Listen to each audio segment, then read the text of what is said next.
Hi everyone, welcome back to our Rocket Rabbit movie commentaries. And yes, we're doing another movie commentary. This time at Cloud's behest, we are going to be doing Amadeus, the 1984 historical, technically mockumentary thing. Amadeus. I know very little about this movie besides the fact that it was the inspiration for Falco's techno rock song Amadeus.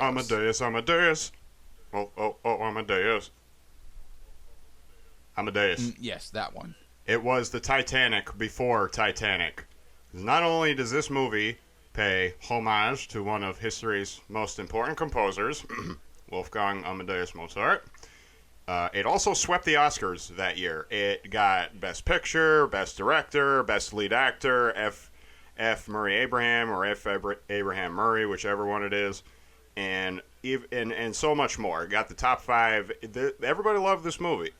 And you all could see the conspicuously long running time because we are watching the director's cut, which is a 3-hour in length from the Warner's logo to the end of the credits. So we are in for a couple of extra scenes added that were not in the Oscar-winning release of the film, which ran about 2 hours and 40 minutes, I think.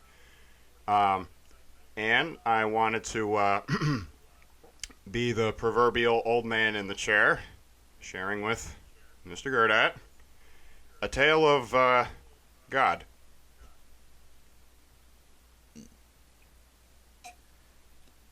All right. From what I know of this movie, that it has a bit of mean-spirited comedy in it, but that's about the only thing I know going into this, and that is strictly that is strictly referential humor from popular television shows. So Yes, many shows like Family Guy. That's about all that comes to mind for me personally. yeah. All right, are we ready, Mr. Cloud? Yes. So when we start for those of you that would like to be watching along with us at home, mm-hmm. we, as Cloud mentioned, we are watching the director's cut, and we are starting just before the start of the Warner's logo fades in. So that is where we are. All right. Are we ready? Yep. Count us down. 3, 2, 1. Press play. Yeah. Yes, the Warner Brothers cityscape that slowly becomes the Warner Brothers logo. And then a fade to black. And then, in that silence, after it fades to black, music. Musical stings. Opening scene. We're going to open on the Rosebud sting? Mozart!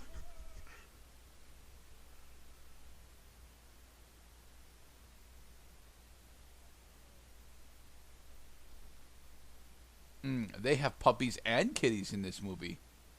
And candles. And wailing old men. The premise of this scene is that Salieri is ostensibly a wealthy old man with many musical instruments lying around and servants, but he's crying in the night.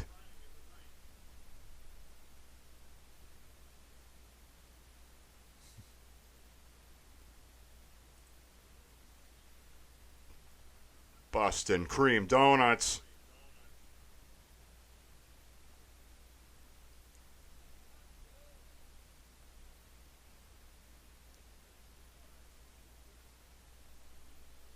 And poor personal hygiene. Well, yeah, it's what, the 1850s, right? 1850s, where, now somebody needs to call an ambulance, so what do you do?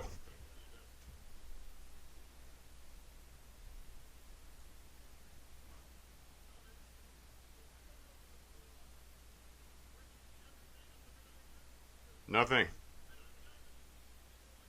Never again.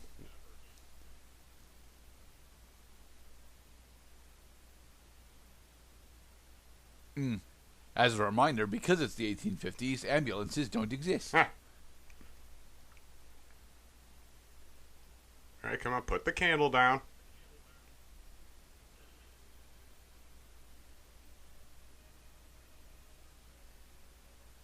He slit his own throat? Yes. And while gasping for dear life in agony, he is reminded of Mozart's 25th Symphony in G minor. The Sulz Azent Company.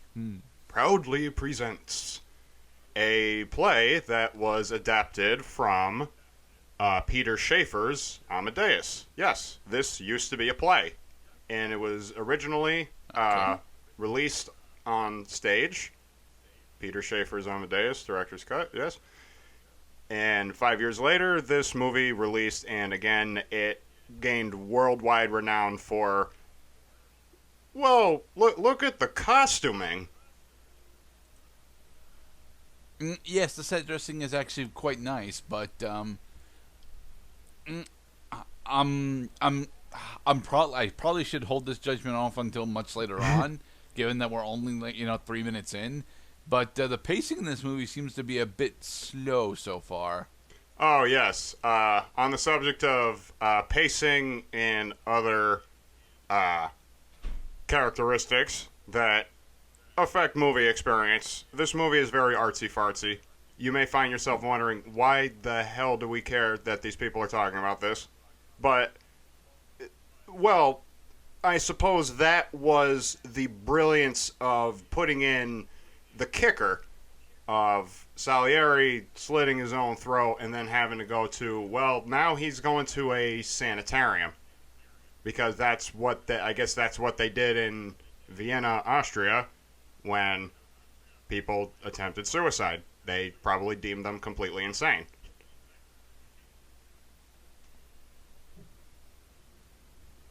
Michael Hausman. Are you not taken away by the music? A bit. I mean, sure.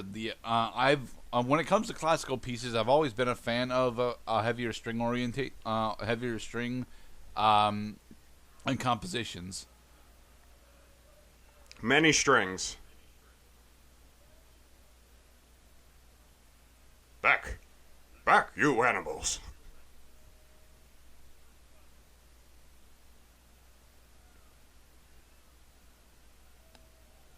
That man thinks he's a pirate, and he's right. Is that why he's playing Go Fish?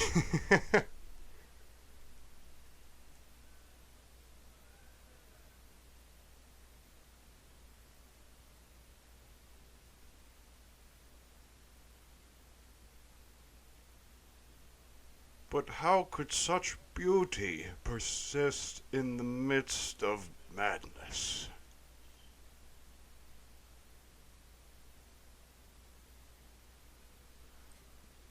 It's a good thing Salieri's estate is wealthy, or else he would not get this Pasha room to himself.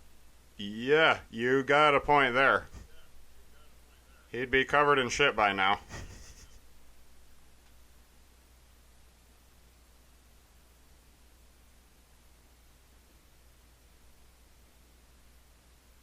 Stared Salieri at the priest.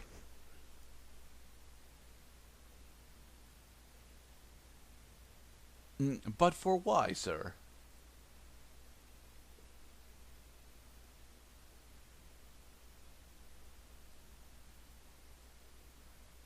Have you heard of Salieri, Mr. Gerdat? Not as much as I'm supposed to have. No, that is the correct answer, actually, is that you probably have heard about him about as much as you should have.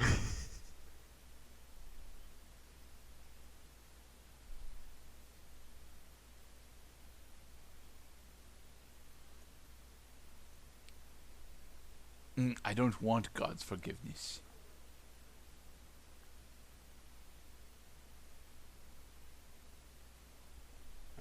Yes. The priest is trying to get a confession. Like, I think I can swing this.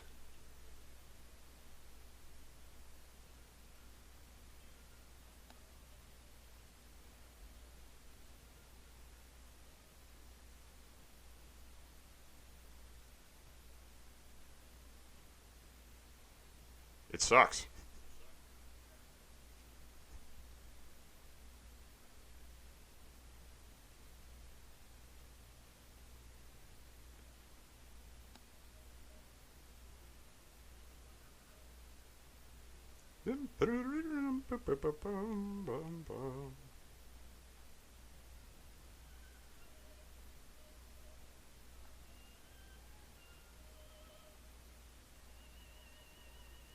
Ah, opera.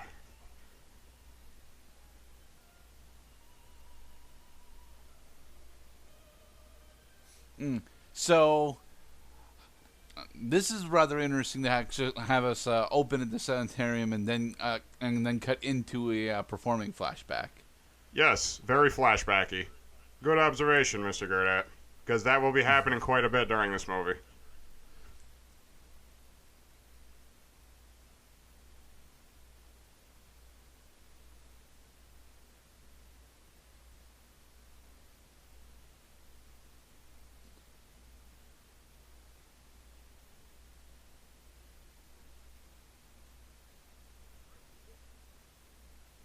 Yes, I read that on IMDb.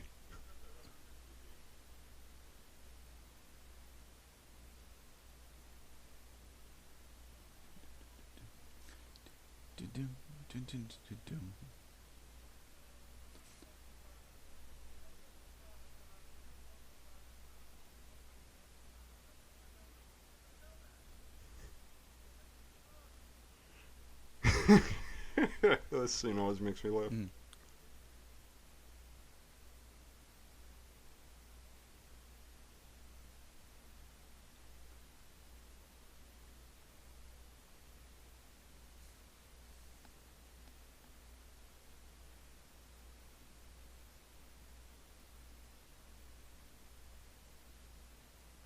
He stole my cake.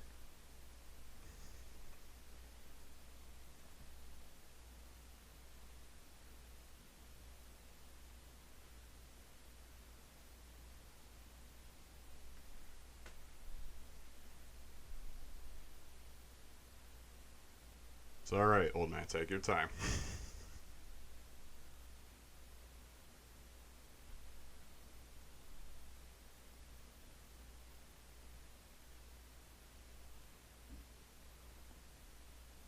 Mm. This isn't about my piece, young man.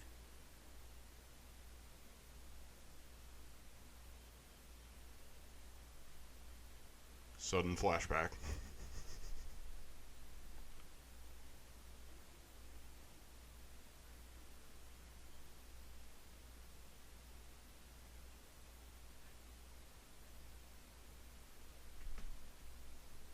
Alright, so the mockumentary style, that's honestly not far off the point. It's incidental that Salieri drops a lot of factoids about Mozart, or himself for that matter.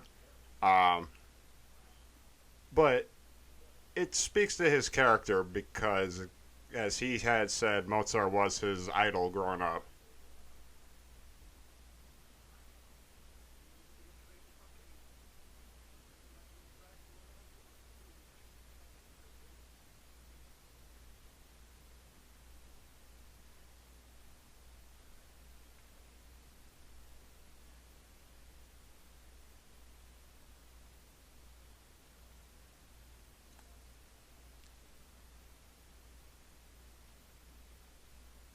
This piece playing right now might be Handel.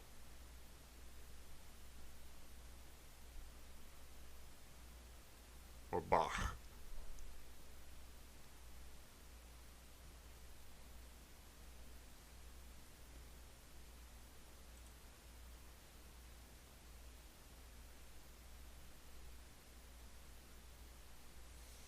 So that I may steal Mozart's cake instead. Yes. The whole cake.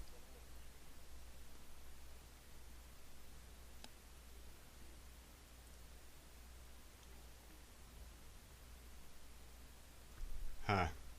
Now I'm the one apologizing for lots of brief moments of pause, but also because this is Gerdat's verse viewing and the narrative can be quiet at times, I'm giving the movie a chance to speak for itself.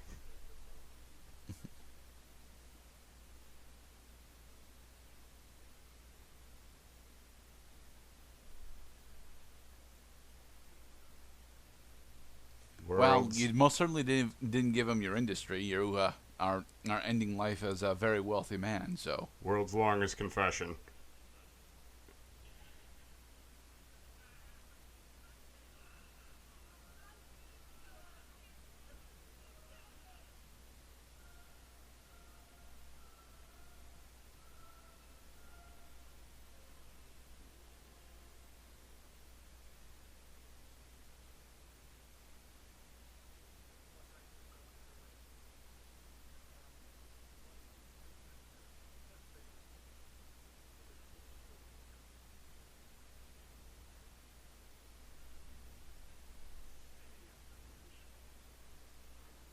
And all because God killed his old man. now he calls Vienna the city of musicians, but aside from Mozart and Salieri, who else is actually famously a musician from Vienna? Beethoven, but Beethoven was after Mozart's time. It is said that Beethoven and Mozart might have been in Vienna at the same time at one time, but it's never confirmed if they ever met. Okay.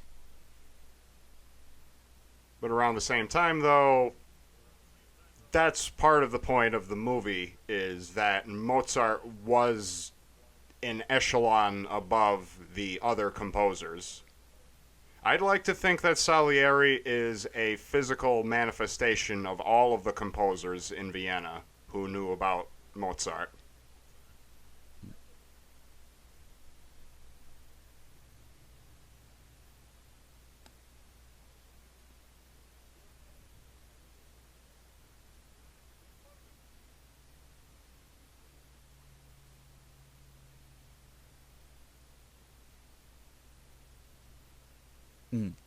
And then the Fire Nation came and raided Vienna.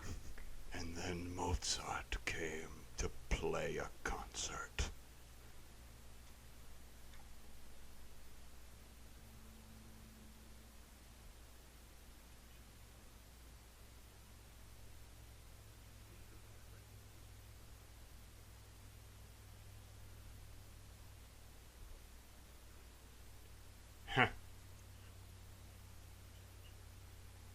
See, they're For playing. a second time. See, they played. They're playing other people's music now. Cause.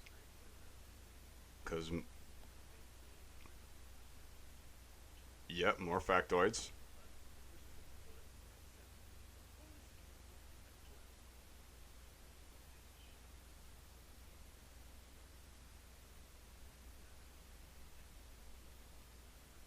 Escrita en la cara.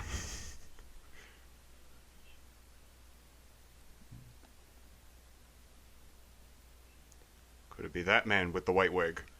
Could it be that woman with the white wig? Could be anybody. It could be all of them.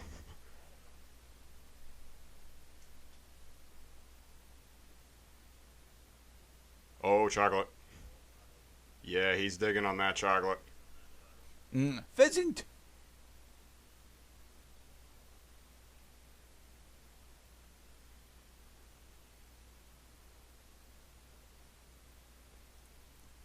Salieri, there's nothing on the ceiling, okay? They cleaned it like 4 times yesterday. Don't mind me. I'm just quietly standing here.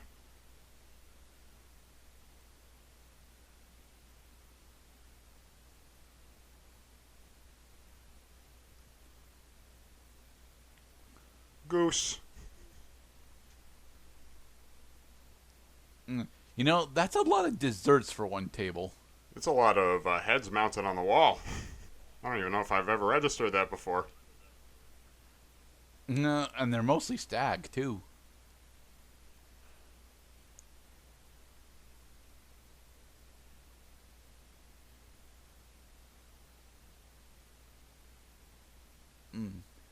And we are reminded once again that boobies are awesome. Yeah.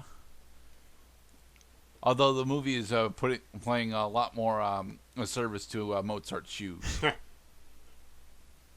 I mean, we're not supposed to know that that's Mozart, but given the framing of the movie, yeah, that's Mozart.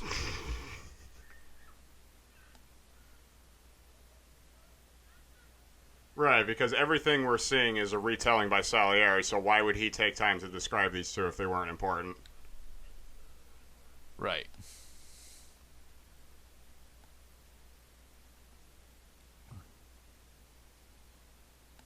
Sir?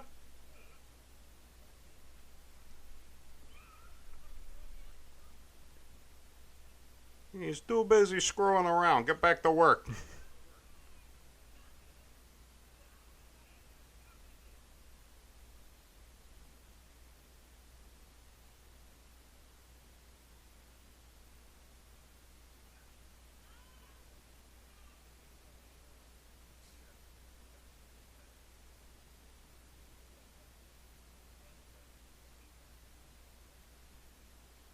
You're not talking backwards at the moment, Mr. Mozart.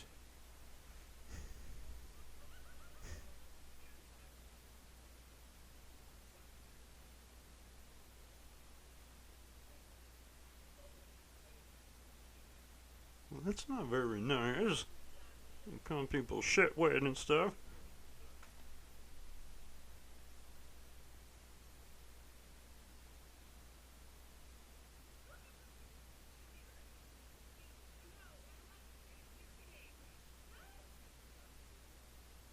Is it? You're saying it backwards.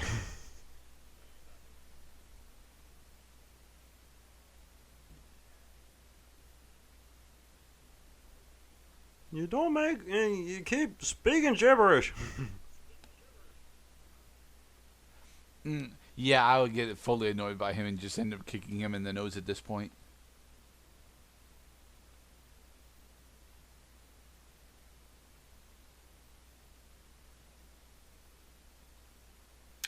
And now Salieri is finding himself curiously aroused by these two.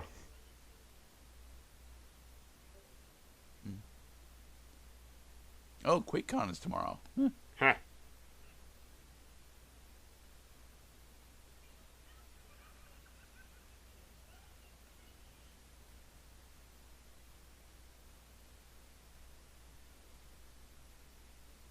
Dun dun dun. Of course, it started without you. You were busy fondling one. You were busy fondling one of the best maids. He was banging cocktail waitresses two at a time. Players couldn't get a drink at the table. What's the matter with you?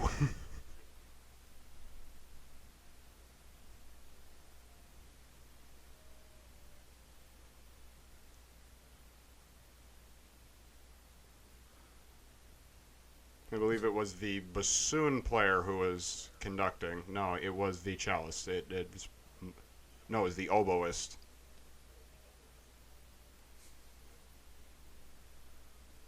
Because this movie is actually very good at isolating the individual instrumental tracks in the name of very cohesive narrative.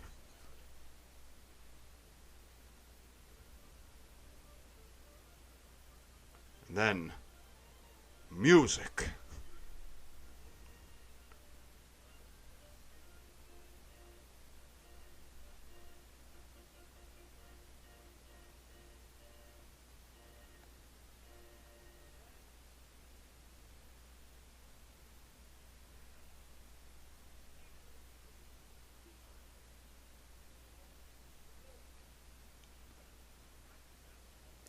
Truth. You should have like 10 minutes late to your concert, Mozart, and then you only played for 5 minutes. Facts.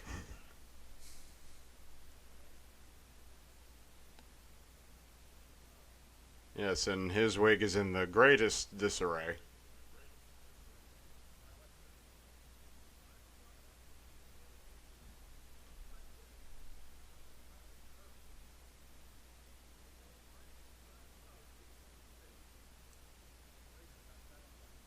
You can have this badge off my coat.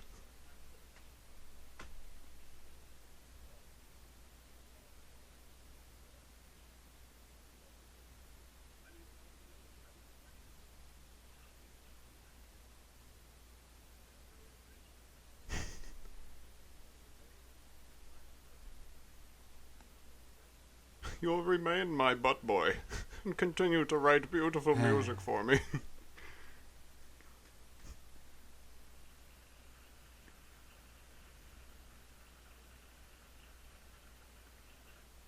Hey, you hear that? Dickhead? Kiss my ass.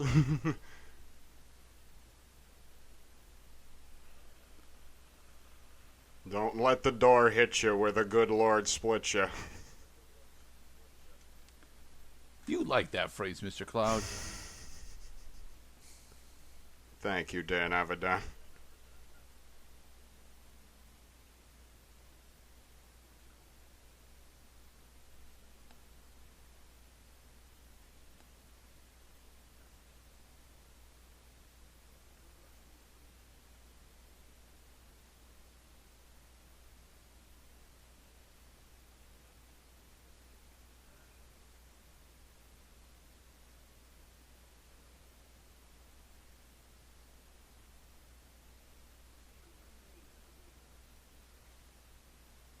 What he's doing, Salieri, is he's building tension with what is usually a calming note.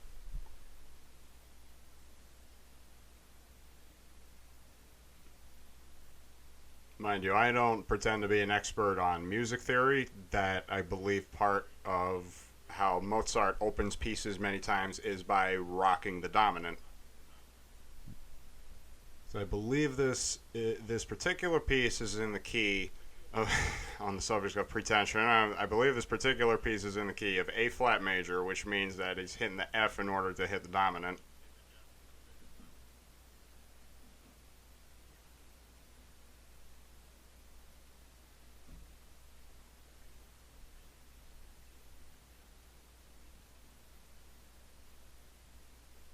Added scene number 2.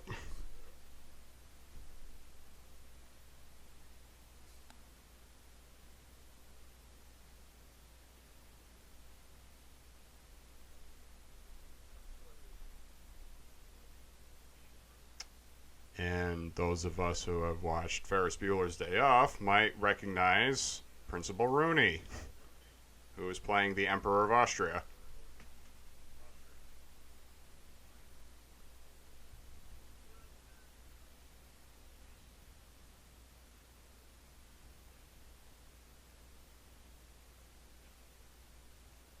Too many notes, Mr. Gerdat.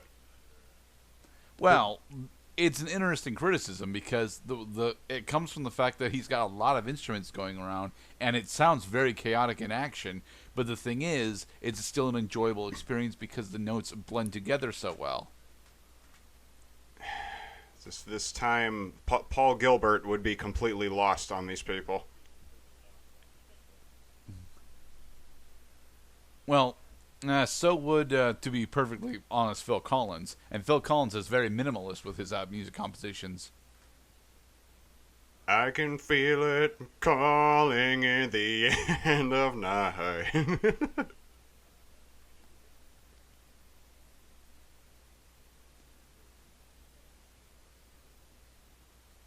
The movie also is drawing attention that although the characters are discussing having an opera written in either German or Italian, everybody is conspicuously speaking English.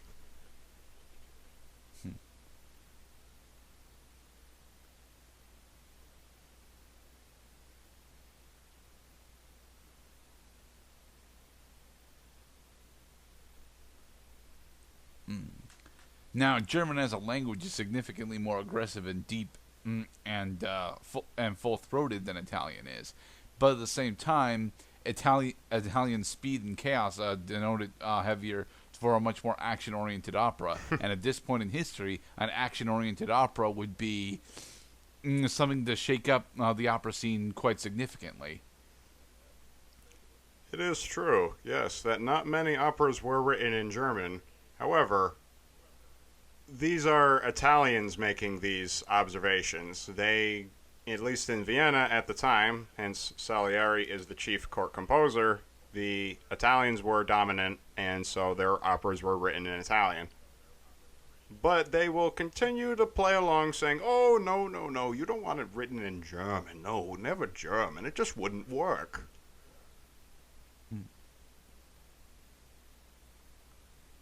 Salieri, the Italian composer, has now written a march of welcome for Mozart, because the emperor is trying to hire him.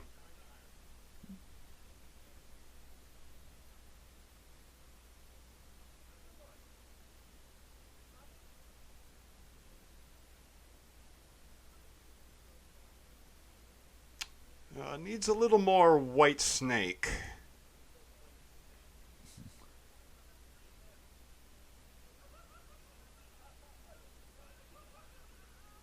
Ah, funny. Very funny, man. For the record, having three heads would be very visibly disturbing for a majority of his audience. Oh, you had no idea. You're not next to him. What? You snore. I do not.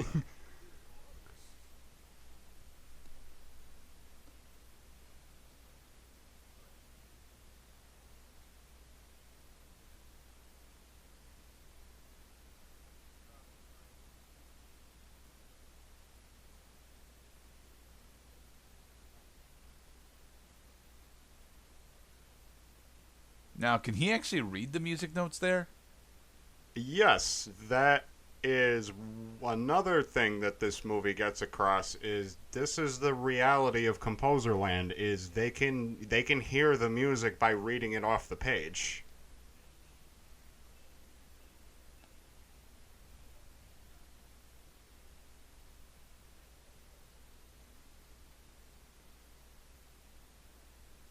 And how many times are you going to play it, Emperor? 9 times. 9 times.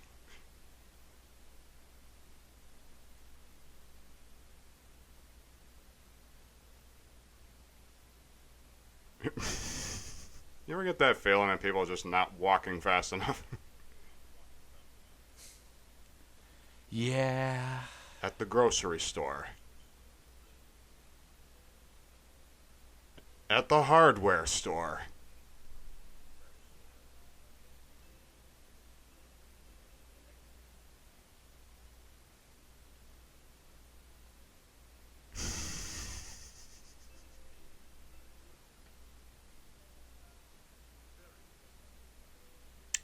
Sight reading. I remember sight reading.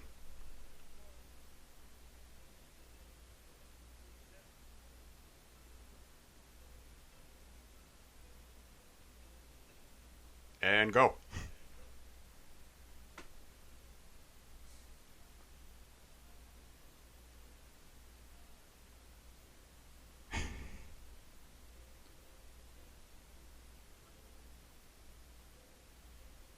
Ah, I. That So song. this is the part where Mozart, kicks him off the stool and plays it himself perfectly, right? That is a pretty good meme on Facebook, I must admit.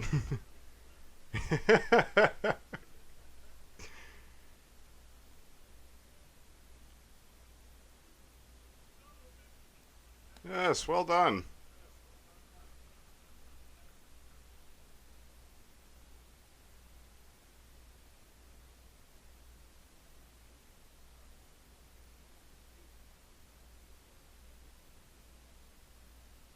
Yes. Hope you're not as used to kissing asses.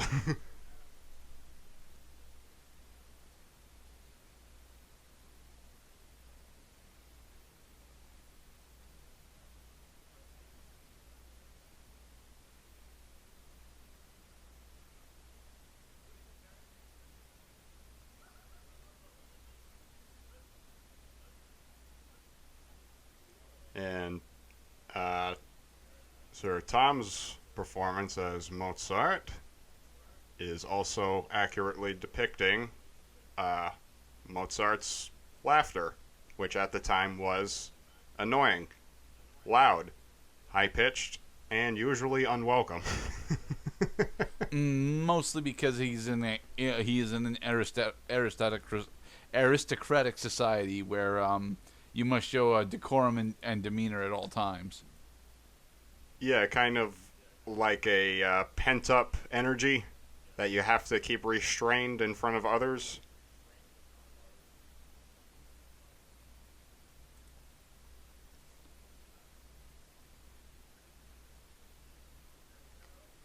Nobody calls my music funny.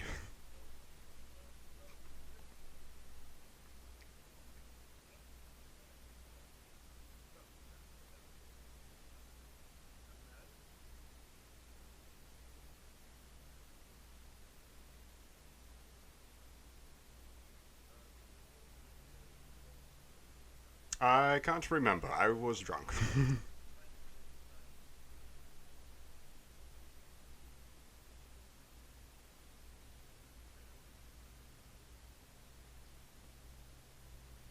Well, let's have Mozart decide then.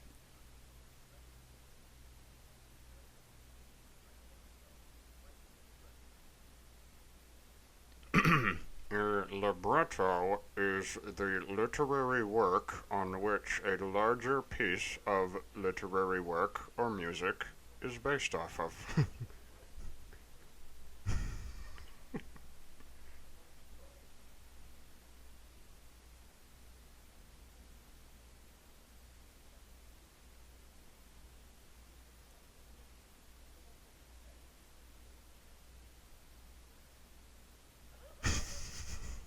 He laughed again. And it's making me laugh.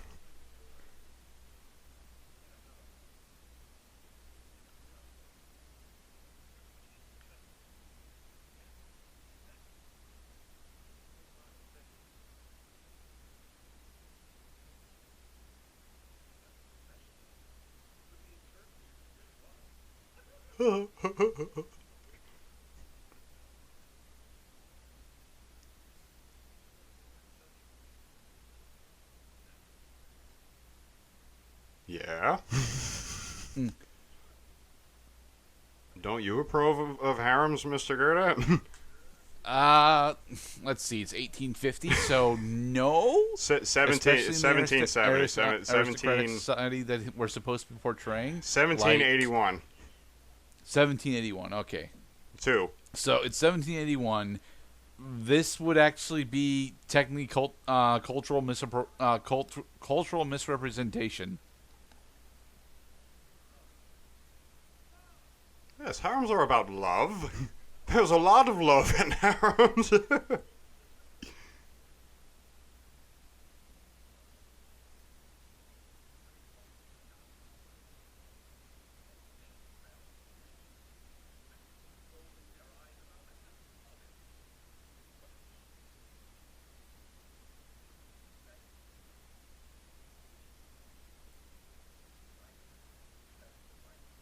Music. Alright, well, that decision took a wealthy 3.5 minutes. Yeah, especially for something that Mozart shouldn't really have the ability, shouldn't really need to worry about, to be perfectly honest. Right? Just you just tell me what you want, pay me for it, and I'll make you the work. He's a businessman. And now, on the subject of business, he is also going to prove that he is a fucking genius.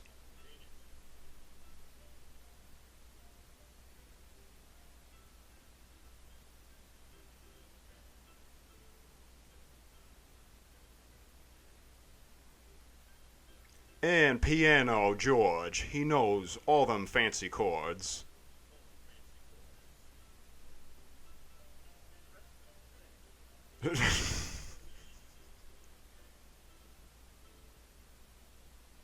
You put a colon at the end of that bar, didn't you?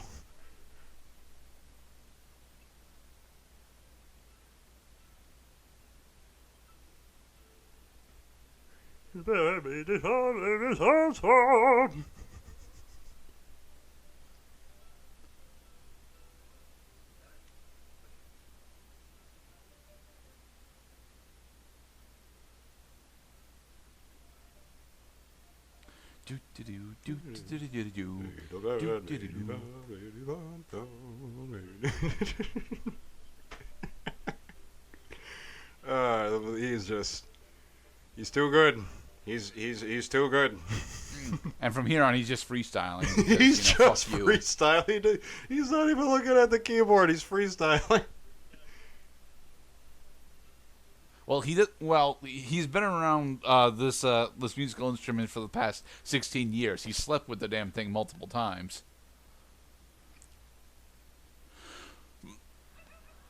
I like how the fucking Emperor of Austria actually jumped when Mozart started laughing.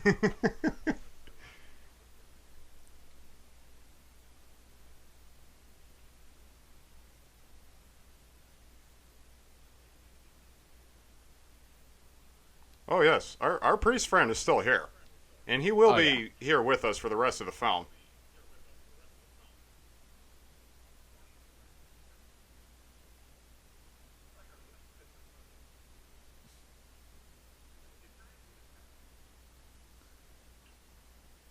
Grazie, signore. Because God doesn't play fair. All right. No, but he does send some beautiful bitches sometimes. Yeah.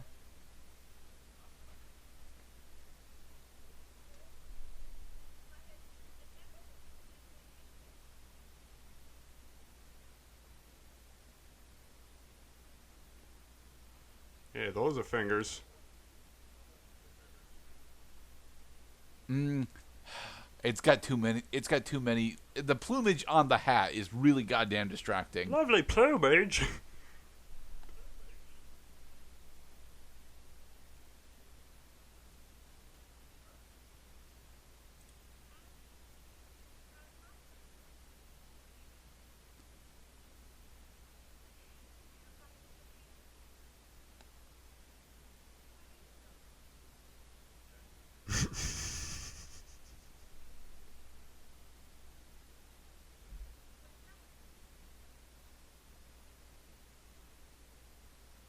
Well, I mean, they're usually not, prostitutes in harem anime. Yeah, That would be harems and a brothels little, are not the same a thing. little misleading. Well, I mean, it was understood at the time that, yeah, there were. Which was again cultural misinformation. The assassin, he kills his foe and then makes love to many anonymous women.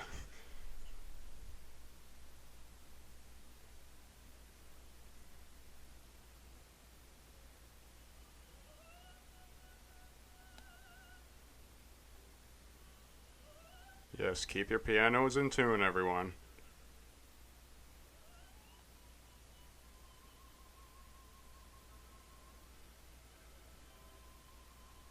So, how much dubbing did they do for that part? They do a lot of dubbing in the movie. What they actually do not dub is when you see a character with his hands on the piano. Musical experts have confirmed that the positions of the fingers and the timings are accurate when they are on screen. But everything else is dubbed.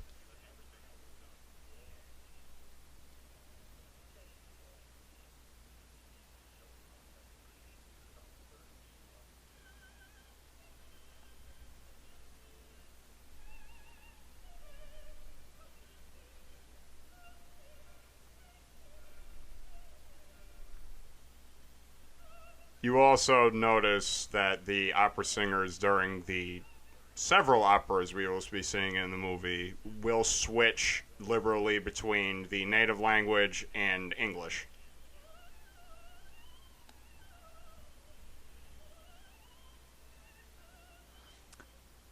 That trill takes a lot of goddamn practice. I mean, Mozart can't sing, but he can write for voice, and he's written some fucking ridiculous shit for voice. The magic flute. The Queen of the Winter Night.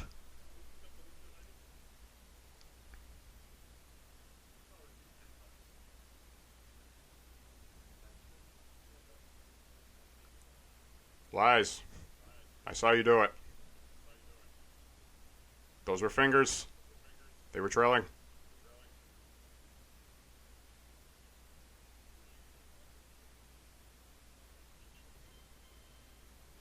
Yes.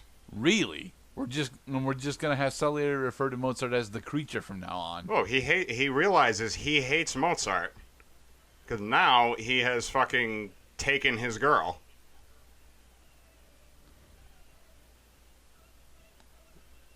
Well, maybe Salieri, if you had had the talent that God had denied you, she would still be with you.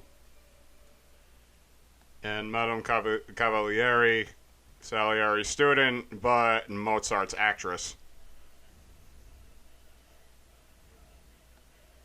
Talk about taking away the talent.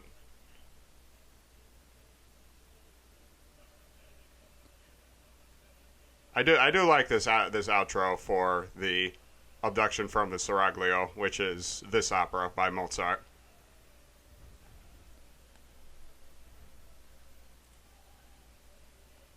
Now everybody like Donkey Kong.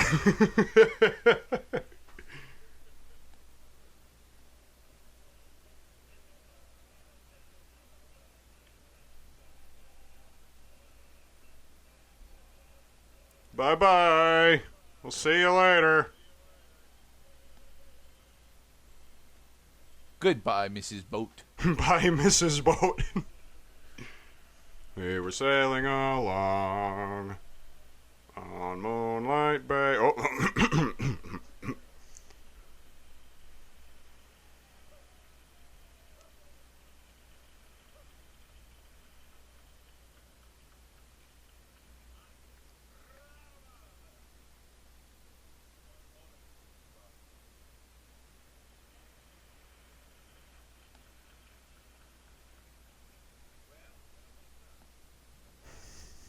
The game is up. Your ass is mine.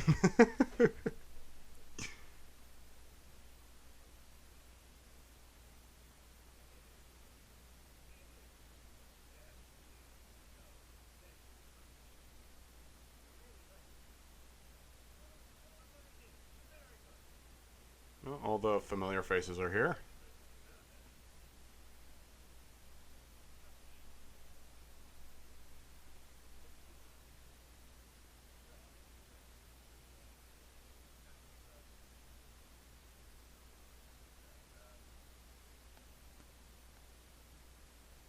He's gonna lob the same criticism that they already threw at him.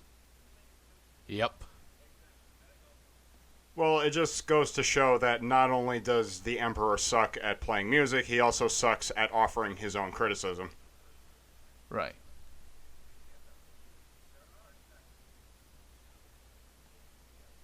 Not true. Well, maybe true. Not really. He's an expert in audition and medicine.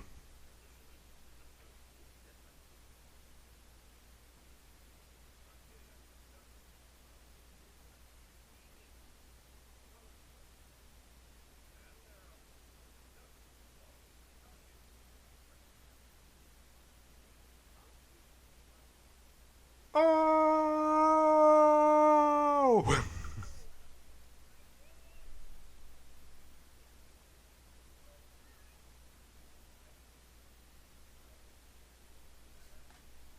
Ah, I see that you owe rent.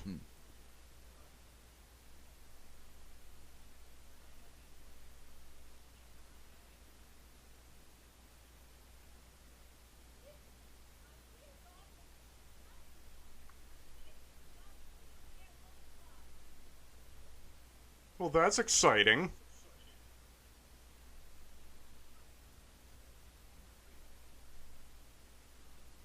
Yoink.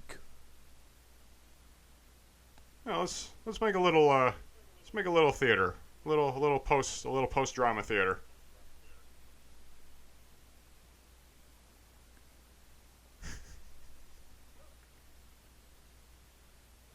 Stage acting.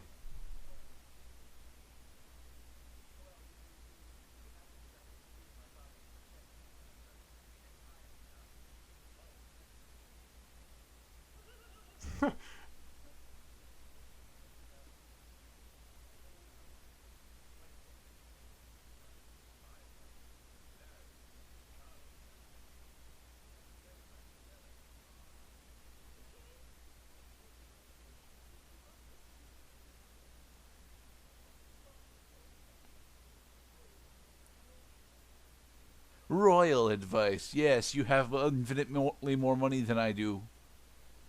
And so her corset was too tight, causing her to collapse in the presence of majesty.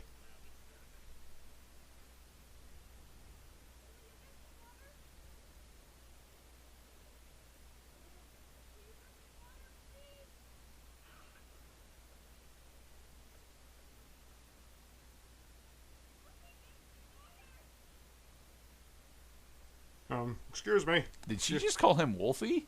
Yeah, short for Wolfgang. Excuse me. There's real. I There's know it's actual what it water would in be there, short right? for, but come on, this is still this is still an aristocratic building. You still gotta have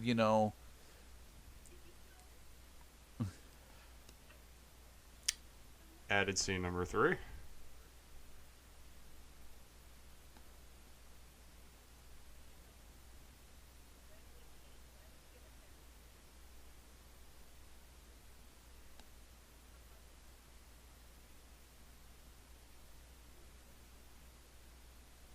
I could practice Santeria.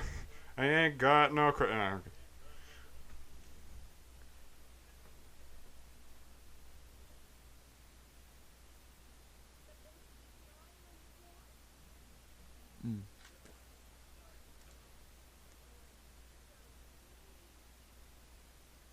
Gerdat.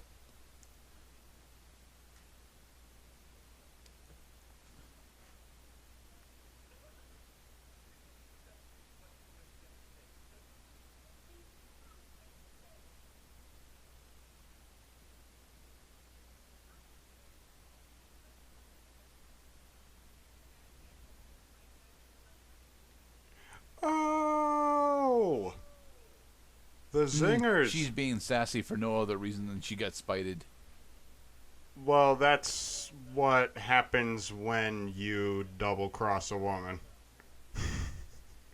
At least that's what the stories all say.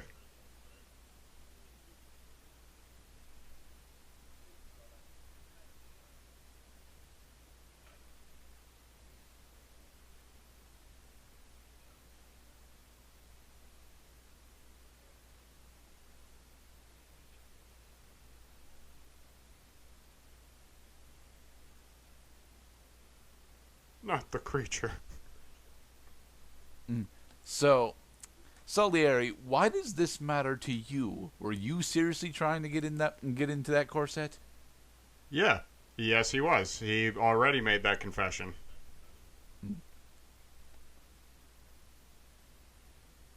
Added scene number 4, or 5, or 6.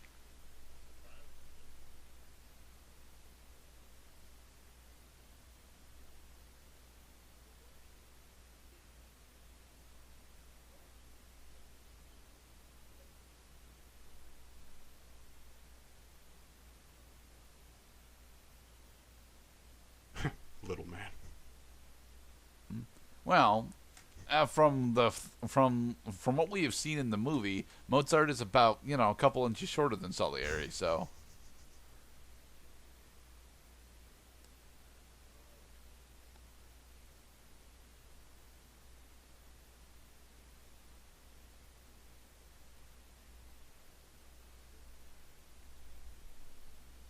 So now, when his dignity is on the altar, he turns to God. Once again.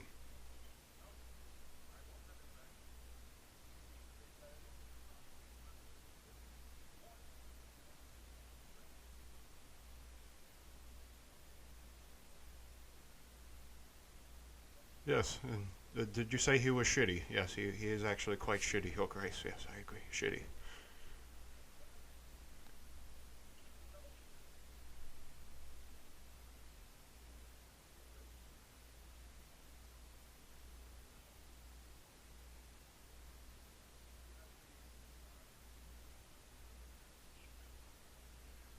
Now kiss my ring, choose a tune, and start to sing.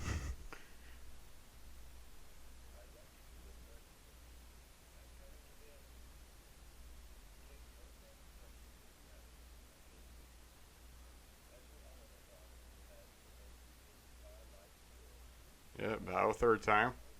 Now you can leave.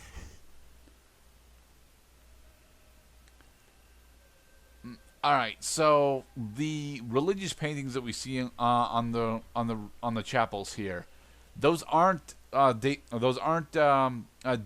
Those aren't David and God, but Maybe. Oh, jeez. You're making me dig deep in my scripture reading. Fucking Dorothea. Try to marry a guy, but it didn't work. They are very nice paintings, though. Very religious.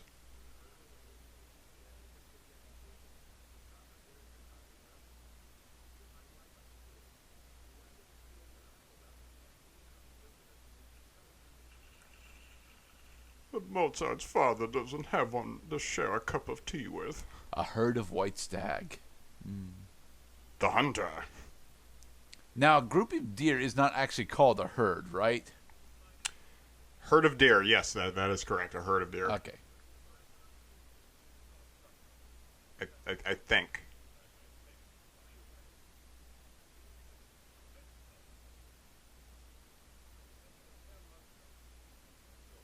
I think herds generally refer to hooved animals.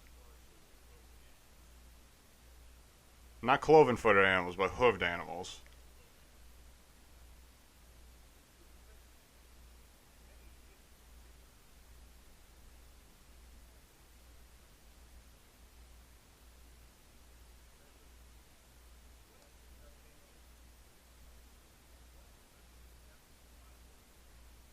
Herr Chamberlain, you have no hair.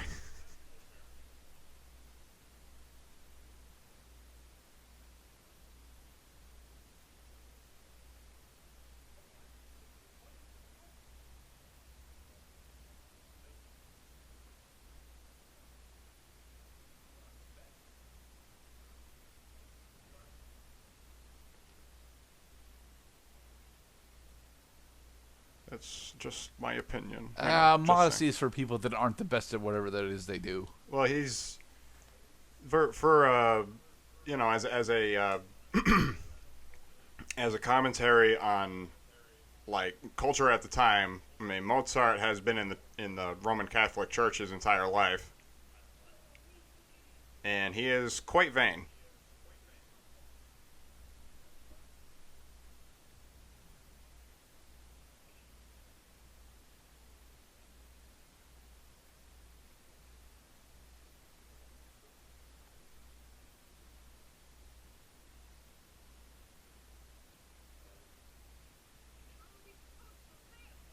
Added scene number 70.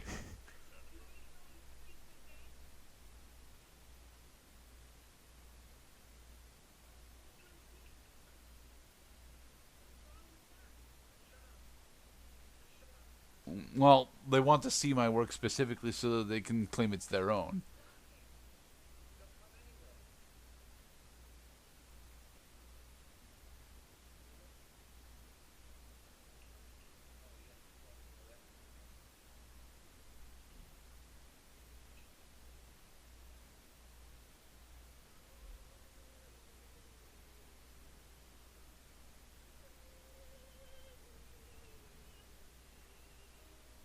Like, damn it, I hate it when I have to wait to give somebody a message.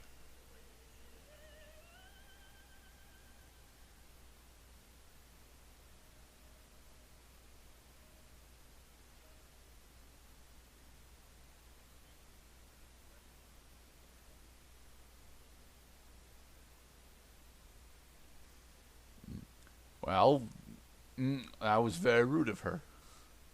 Yeah, on the subject of rudeness, how about eating a cookie in order to get over how mediocre the sound is that he's hearing?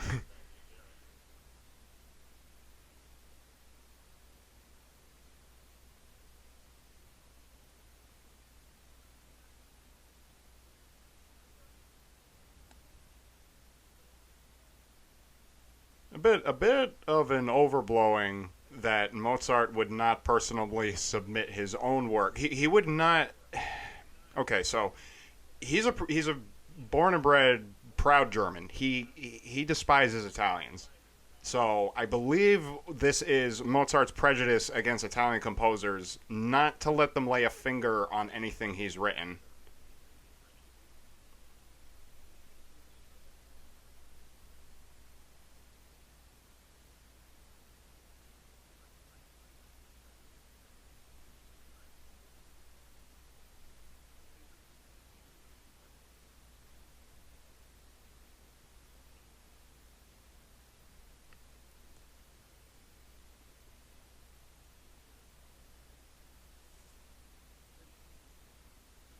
little liar.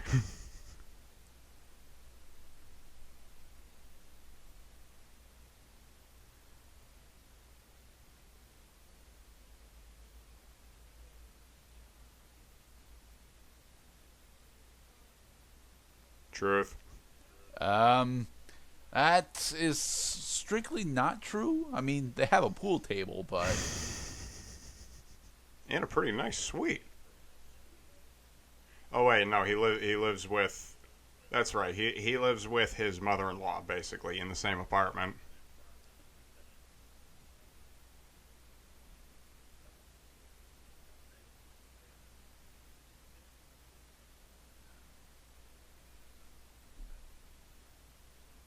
You know, they do kind of look like little nipples.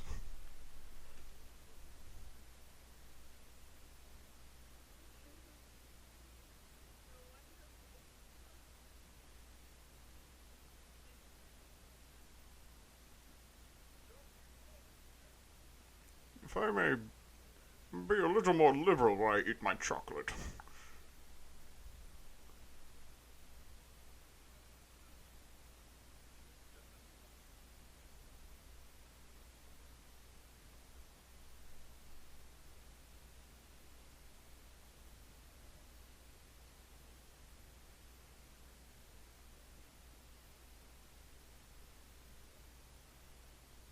Oh?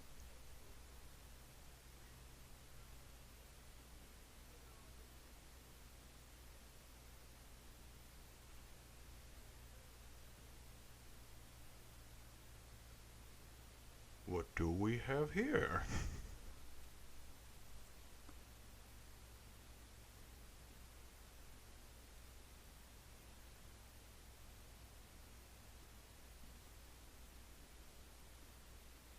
Uh-oh. Music time. so we're gonna go through the Brian Griffin scene, reading through Stewie's play, right? You might not be far off. Honestly, like, Seth MacFarlane has made numerous pokes of fun at this movie. Numerous. Throughout episodes. Leads one to believe that he loves this movie.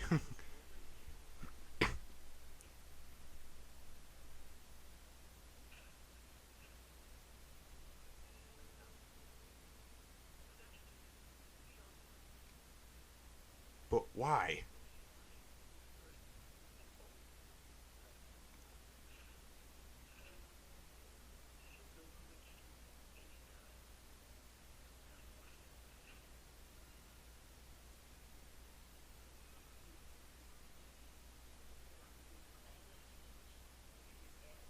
Now, are you beginning to believe Trinity?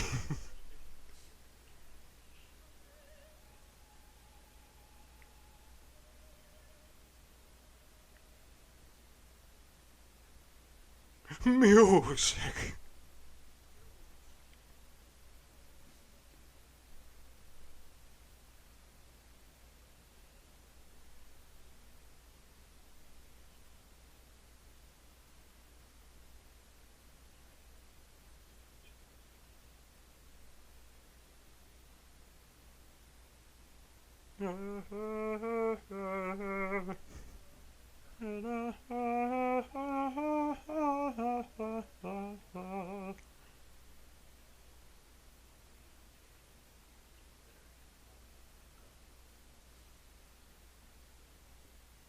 And to think that he got it right on the first try.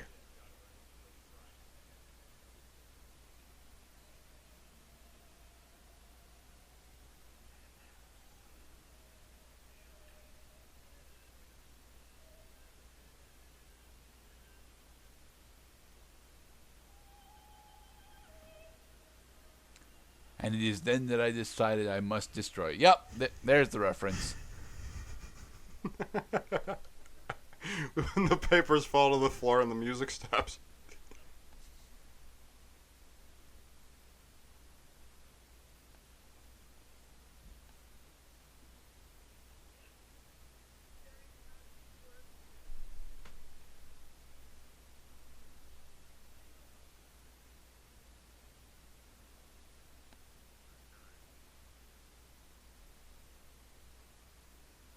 And this is an extension to this scene that they added in the director's cut.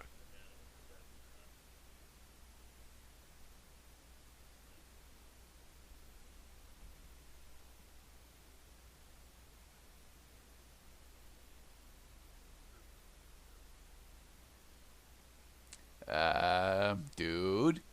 Yep. Well, no, you know what he means. You can say no.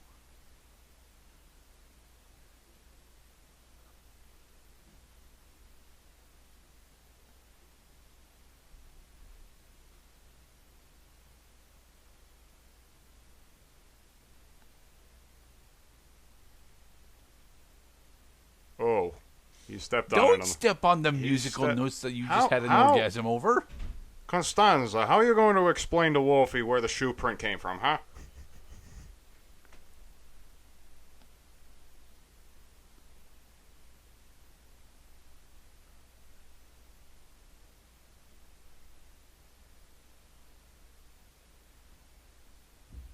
So, this is the expression of Salieri's hatred for Mozart.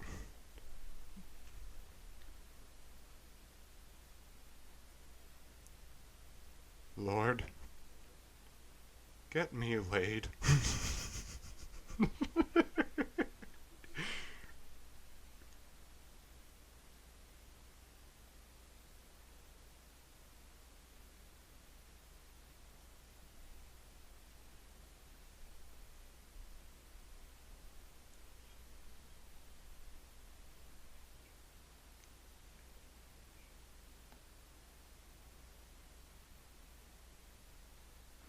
But here's the problem, Salieri. You are also not the only composer in Vienna. But he does. Well, the Emperor listens to him. Doesn't matter what it's about. His judgment is trusted.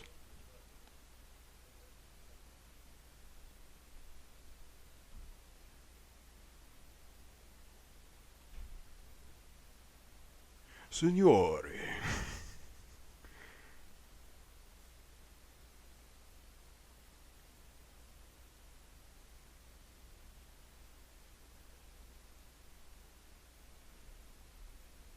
Hey, put the quill back in the ink. It's gonna dry up. And you made a mess. Then you make your little butt boy clean up after you. Hmm?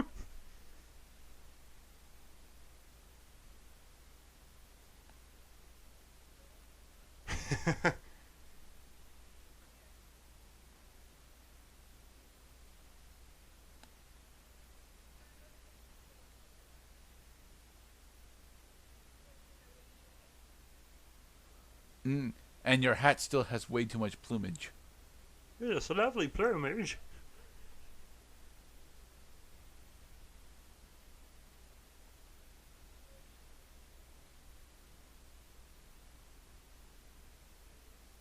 Sure.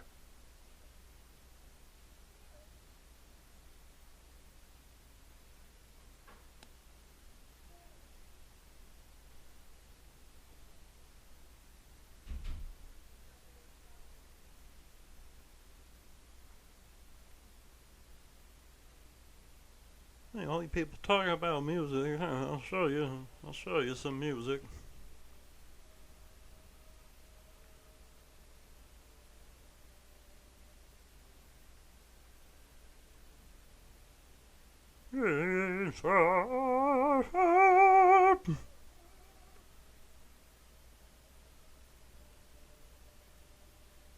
Stupid period accurate petticoats. You see, this is why I don't. This is why I have issues with this, with depicting this period at all as sexy. There's like 4 different fucking outfits you have to take off from each person before you actually get, down to attempting to have intercourse. And we are reminded once again that boobies are awesome.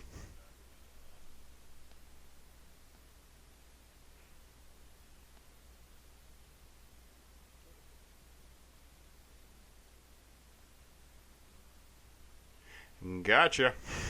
Now I missed the part one. I missed the part as to why why he's kicking her out.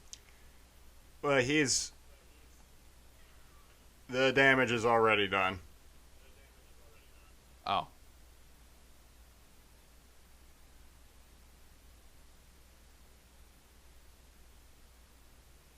But he realized in that moment that that ruse that he used to get Mozart's wife over was not enough. He would not go through with it because he's chaste. Ah. So God called his bluff. Ah.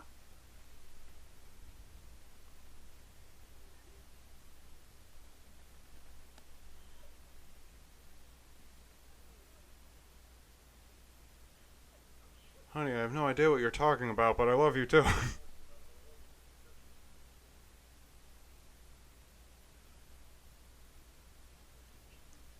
Stupid Jesus statue.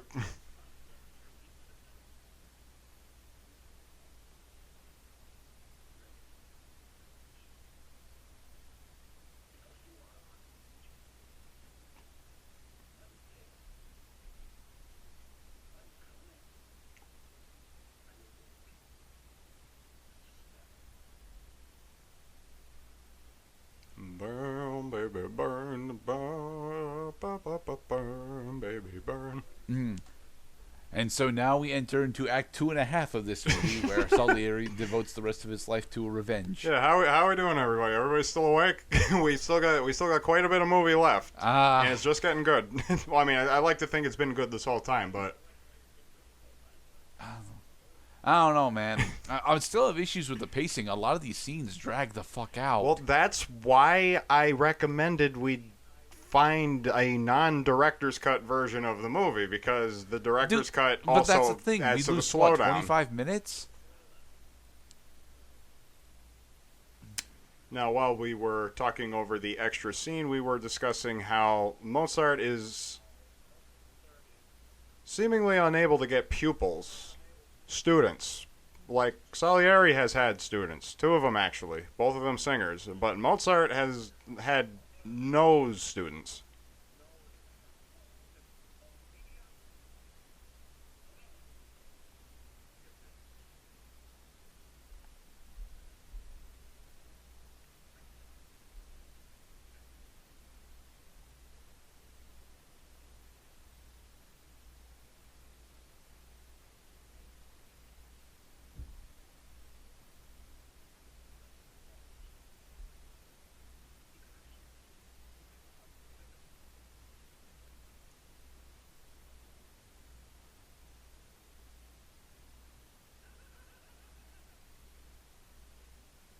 You're funny.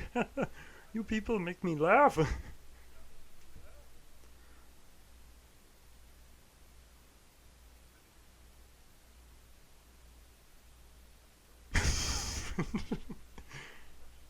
But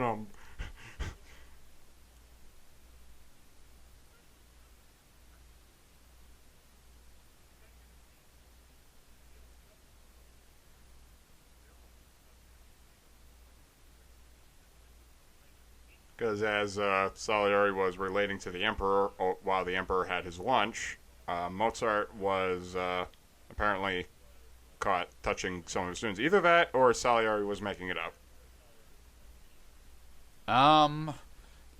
It's both. But highly plausible. He was caught by Salieri on the first time he met him, but that was effectively a cocktail waitress. No, that was Constanza. So I mean, Mozart has been, he's been, what's the word? Monogamous. He's been monogamous the whole time. So maybe Salieri actually is making up stories, but he is a sexually deviant creature.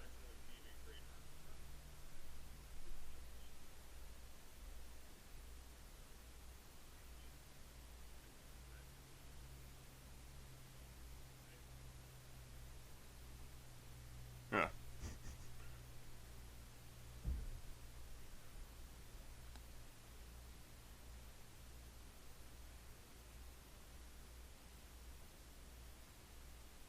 Florins, you say? Money.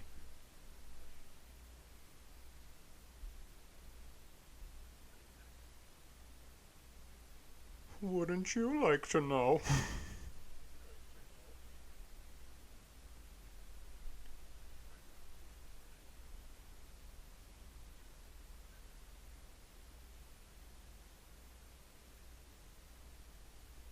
Like a Jim Morrison.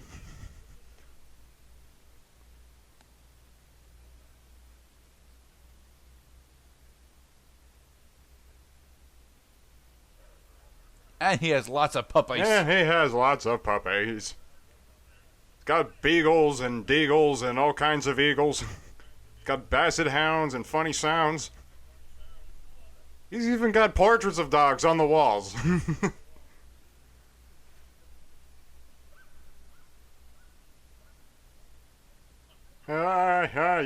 You're funny. Oh, you're a funny man. You got me to laugh.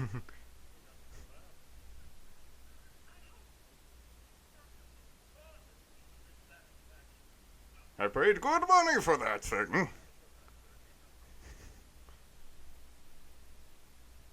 That might even be a painting with Mozart in the background. Which might explain why they took this scene out. Because it's kind of ridiculous.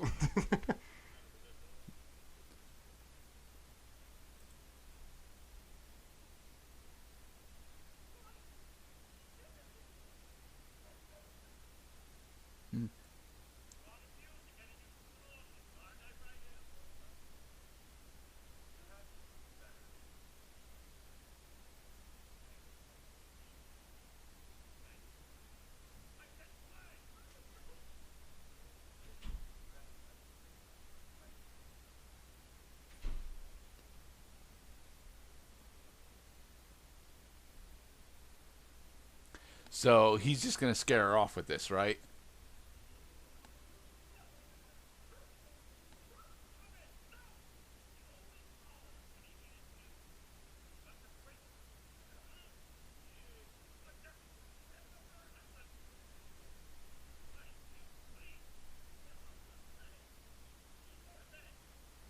And there's a little doggy in the portrait.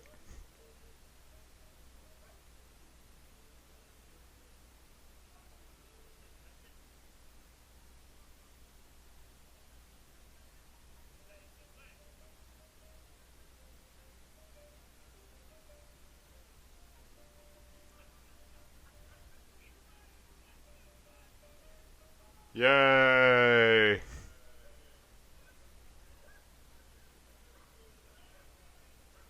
We have solved the problem of the music-fearing puppet dog. And Mozart is not amused? Not amused.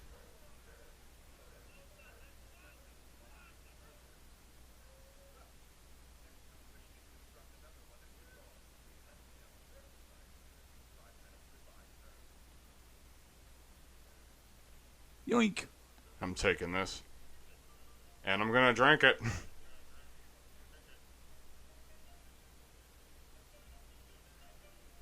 And Mozart got another wonderful idea, Piano Concerto number 750 million in C major. No, actually F major. I think Logs. I think it's F major. Apples, cabbages, fire breathers.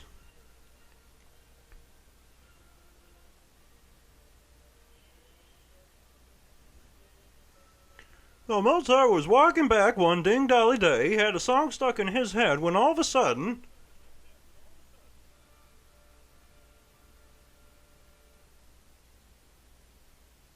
Mother Gothel?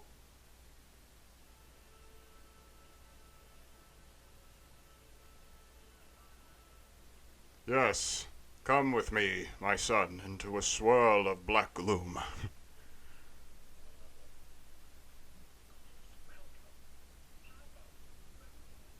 Yes, now I guess this is Act 3. This is Act 3 starting. Leopold Mozart has arrived in Vienna in order to speak more directly with his son about his decision not to return to Salzburg.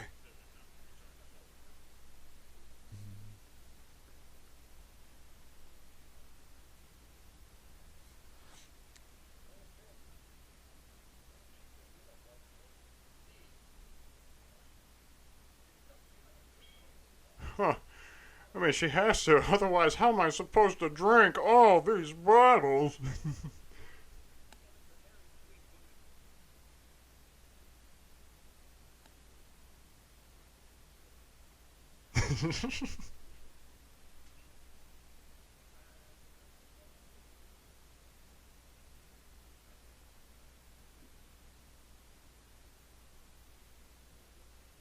Oh yeah, that's right. The dad hasn't even met the wife yet, isn't that? That is awkward. That is awkward, bro. It's not as awkward as it could be, though. It's a little more awkward than having Mozart's father standing next to a portrait of Mozart's father. Not unlike Timothy Dalton in Hot Fuzz.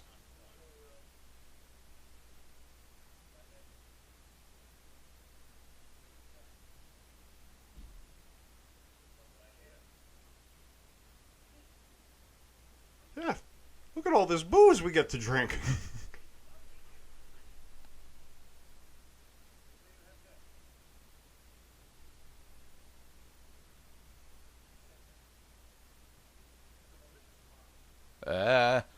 You're a member of the aristocracy, Mozart. You have debts. That, well, like, for example, yes, the bottle that he took, that's a debt. That is a debt that he incurred. He took the bottle off the serving tray. So then the dude whose bottle that was, the dog man, sent a bill to his house and said, "I want you to pay for that bottle." And Mozart says, "No."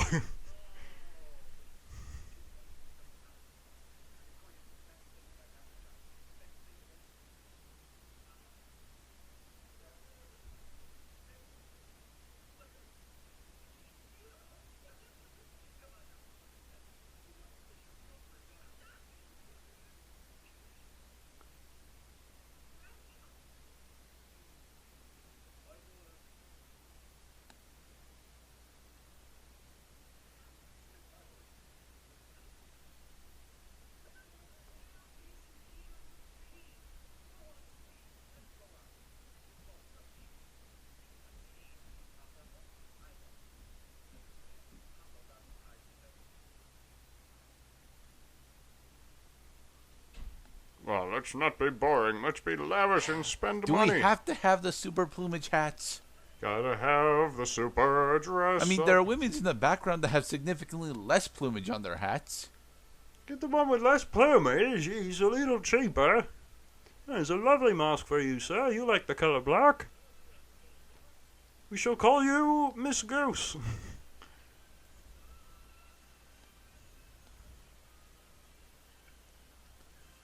And musical chairs. When the music stops, take a seat. Old party games.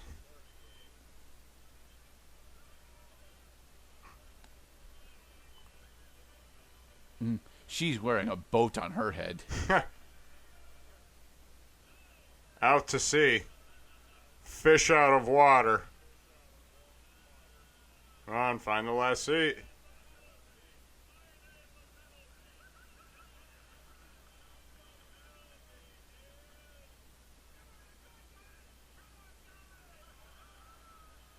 Oh, how embarrassing. I gotta show you my stockings. Okay.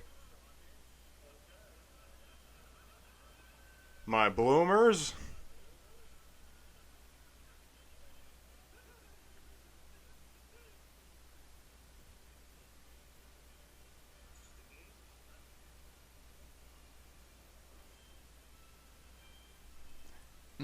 I mean, that's actually quite scandalous and prior to 1800. Yeah, so Prior to 1900 even, that would be quite scandalous. I mean, for God's sake, just a couple months ago, the man was kissing the ring of the Archbishop. The Archbishop, motherfucker. This man has standards. Why does the Cupid get to ride the boar? Because it's a party! Party time.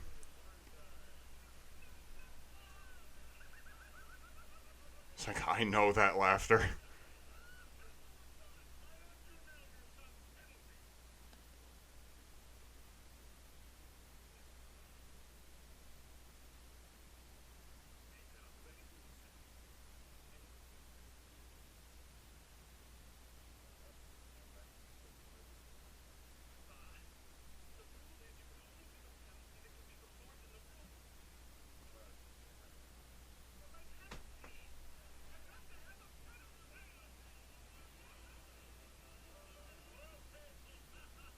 Have I got a penalty for you? You thought that was nudity? I'm about to.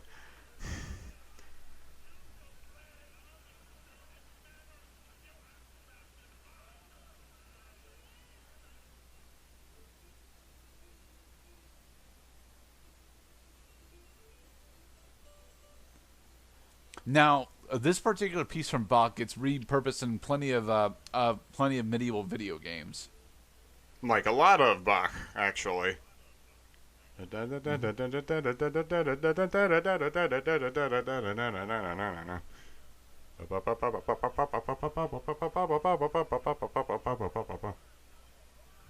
Polybius. Now you have to play it upside down. Although it was never confirmed, it was rather obvious that Wolfgang Amadeus Mozart was ambidextrous.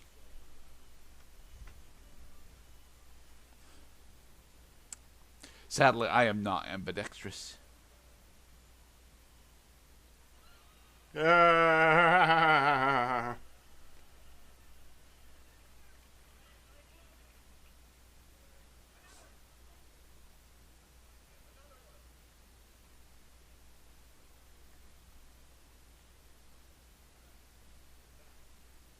Play Peter Griffin.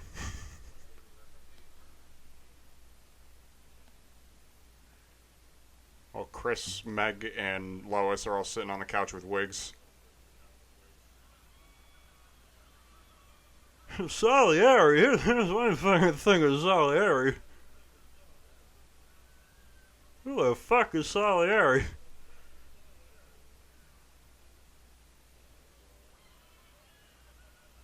You smell that, son?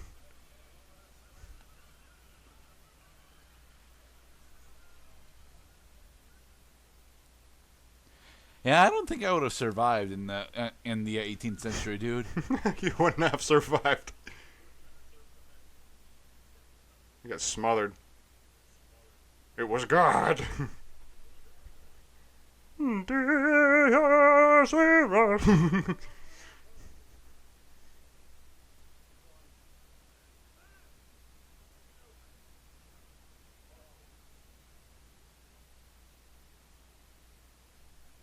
It is implied that I think these conversations took place over the course of maybe like 1 or 2 breaks. Well, the movie certainly deserves a break. He blew out the first of 3 candles, and the first of 3 hours are expended. Well, we're almost an hour and a half in. We're almost halfway through. He took his time blowing out the first candle. Hey, that is not a regulation pool table. It doesn't actually have sinks. I think the sinks are actually located in the corner of the table itself, versus putting the floor actually. So part of the pool of the billiards floor is or maybe there are no pool sinks. Maybe it's a different kind of game like snooker.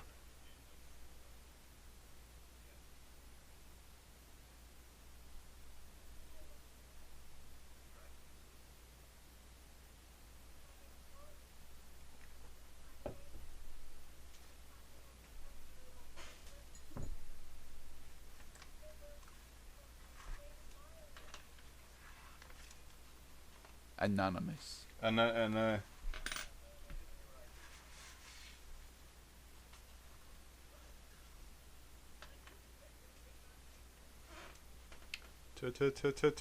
Today, Junior.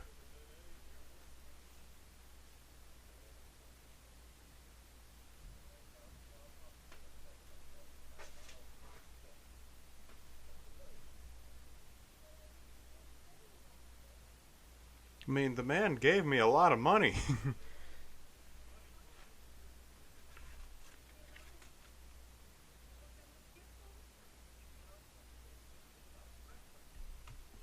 I need to see your resume.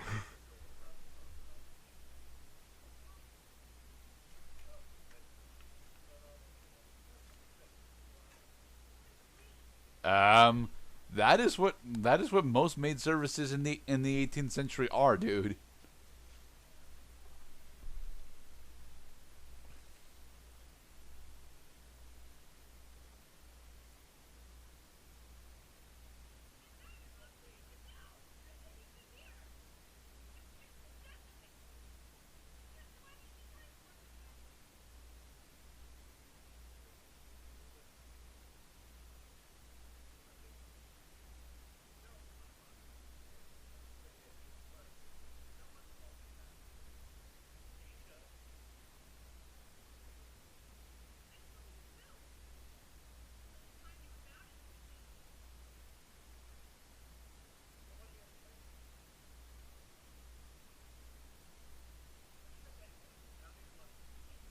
Ah, yes.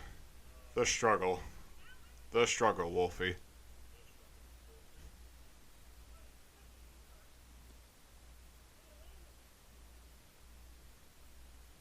Please. She's gonna end up accidentally destroying a Mozart originals, isn't she? Please, everyone, leave me alone with my music. Oh, we have not yet divulged on what the maid is doing here. I mean, she's very clearly the spy sent by Salieri. Shh. Time for music. See?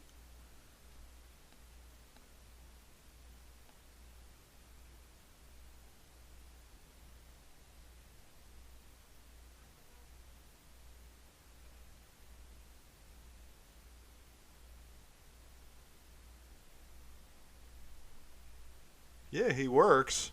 He just doesn't do the stuff that actually like got people money. I mean, Beethoven had pupils. The Fior-Elise is German for Elise, which is the name of one of his female students on the piano.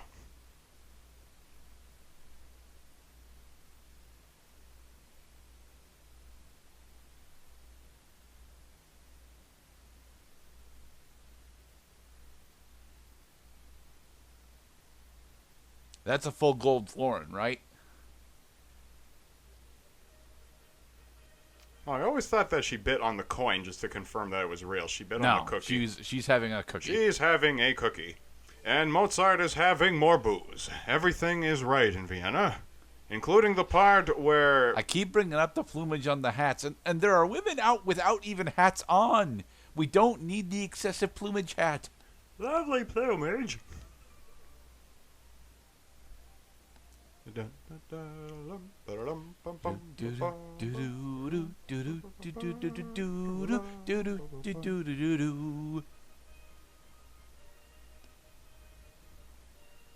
I like this track. It is very bouncy. Bouncy, bouncy. Bouncy like bosoms and billowy clouds in the sky and big-breasted women. I've never considered clouds to be particularly bouncy. I know that Sonic games like to have clouds be bouncy, but I've never really understood why.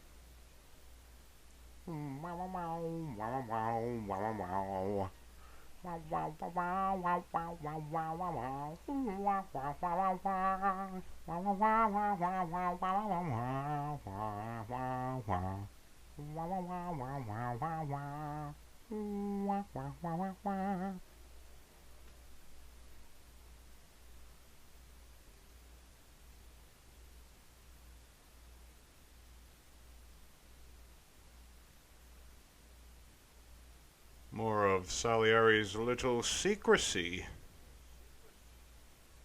Like stealing chocolates from the Archbishop of Salzburg.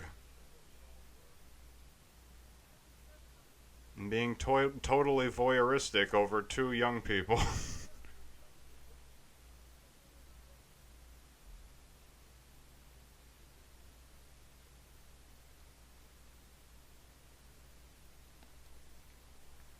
Yeah, sorry, I talked over the plot point that Mozart has been selling off possessions in order to finance his activities.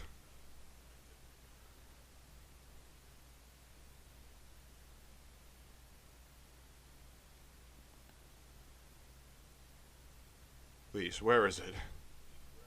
Where is that MP3 player?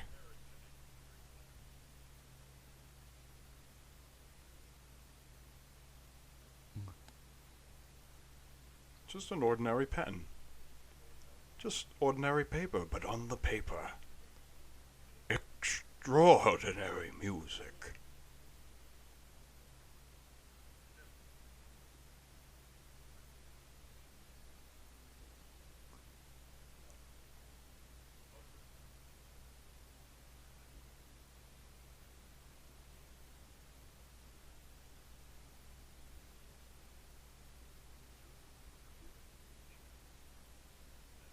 Figaro.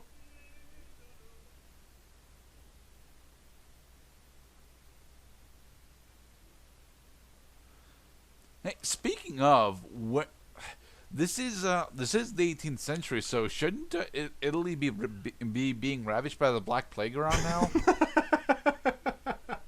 Maybe that's why Salieri came to Salzburg.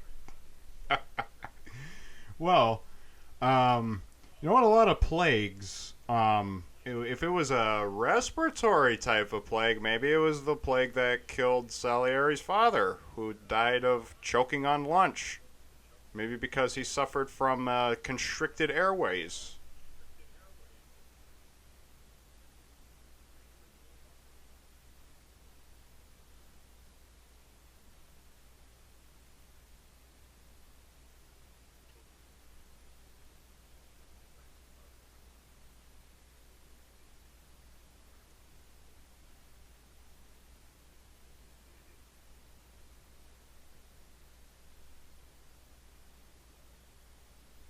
Why do I have to be humiliated?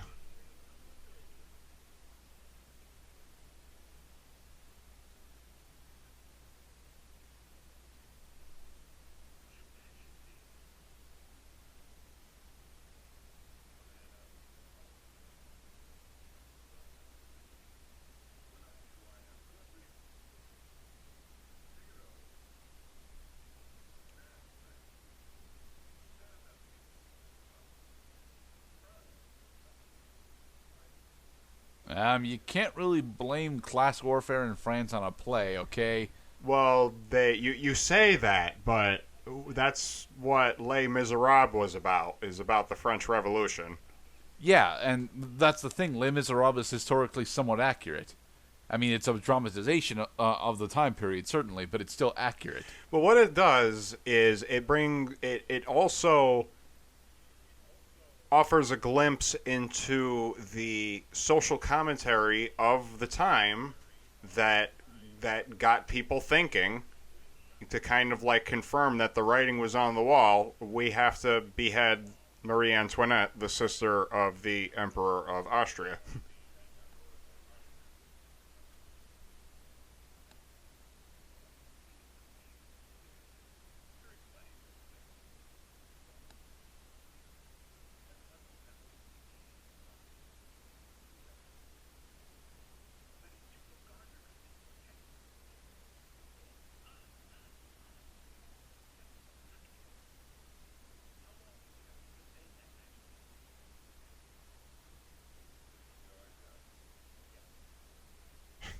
Okay, come on, Your Majesty, guess.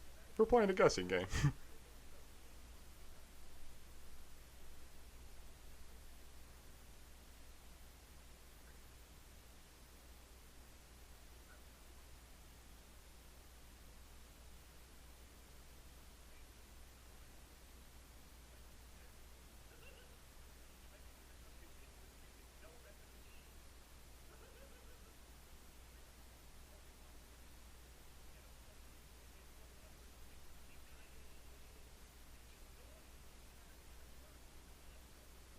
With music. Man, this may go down as one of our quietest commentaries of all time. It's alright, though. There's a lot of narrative going on. I'm sorry, guys, but I'm actually trying to get engrossed into the story here, as slow as it is.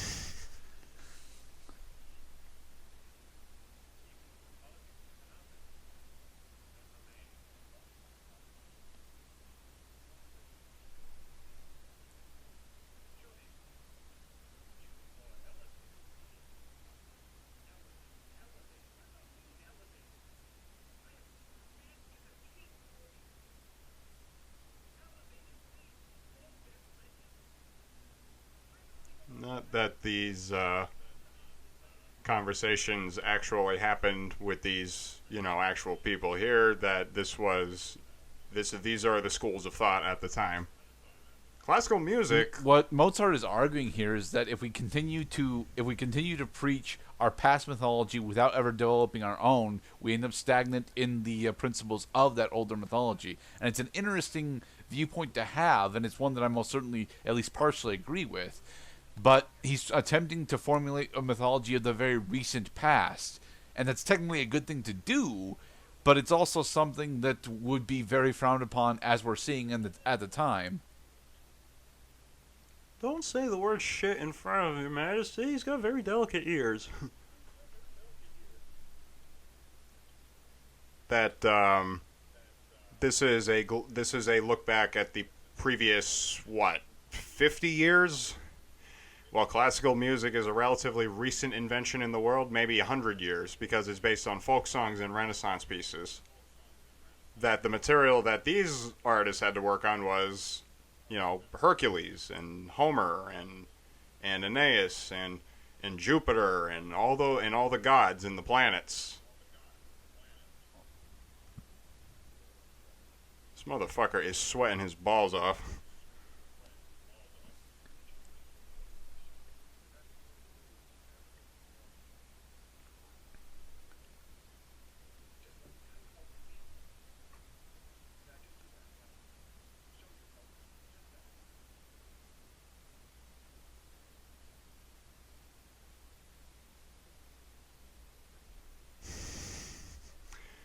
And once again, the Emperor of Austria, he has been shown to be a bad he's been shown to be a bad piano player. He's been shown to be a bad critic of music, and now he is a bad censor of music in the arts.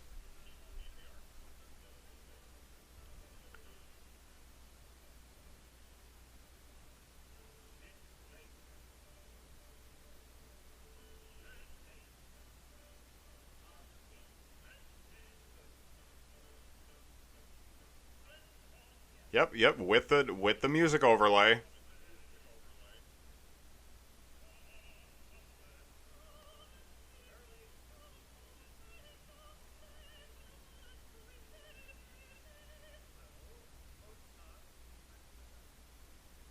Damn it, I thought that was going to work.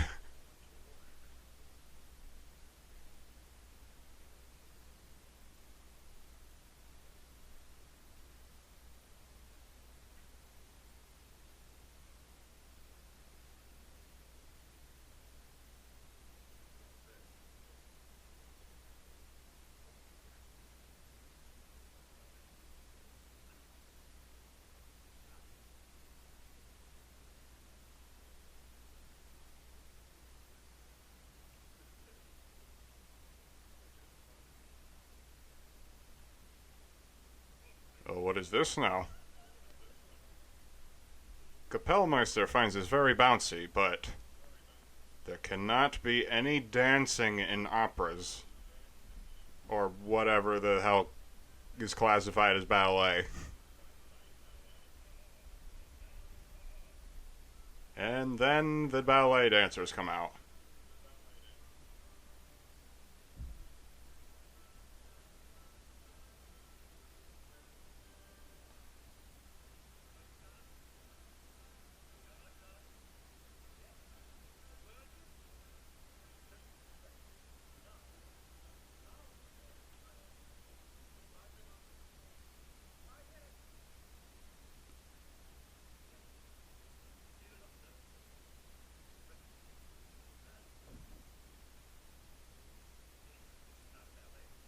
Do you have any idea how silly his opinions on things are, Herr Mozart.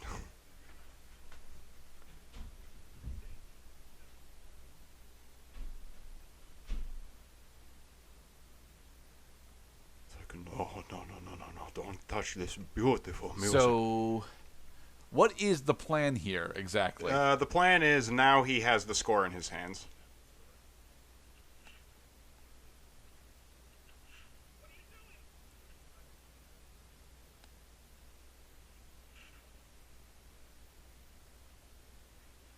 Aha. So the Italians have struck.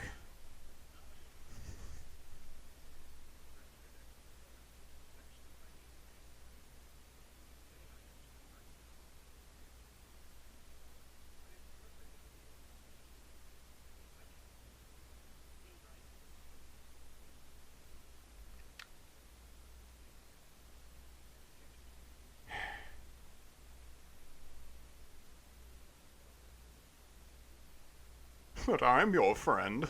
I'm the best friend you have in the world, Mozart. Mm.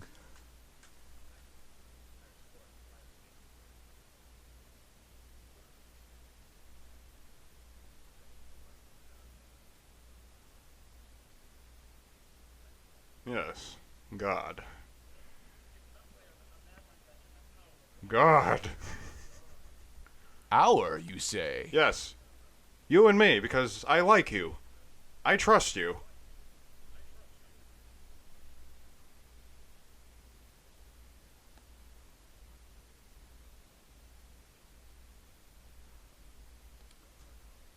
Because I am your friend.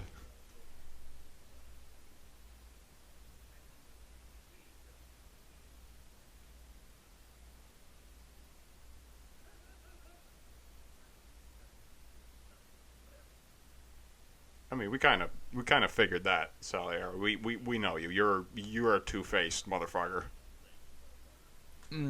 Which is weird because this is his own story. And he's And like making for a confession. for the first hour of this movie, or rather the first 45 minutes of this movie, Salieri was just in bewilderment over Mozart's talent. And then just before he asks Mozart to play Salieri at the Masquerade, he totally turns on him. Because when there's no music playing while they're dancing. That meeting at the Archbishop of Salzburg's residence in Vienna shattered Salieri's idea of what is the image of God. And it turns out that the image of God is not only repulsive, it completely shattered his idea of God.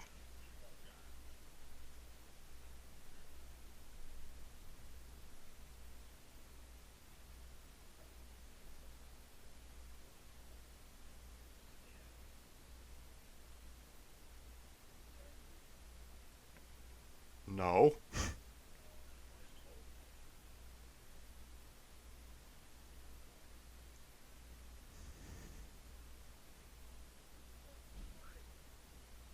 Why did I make that law?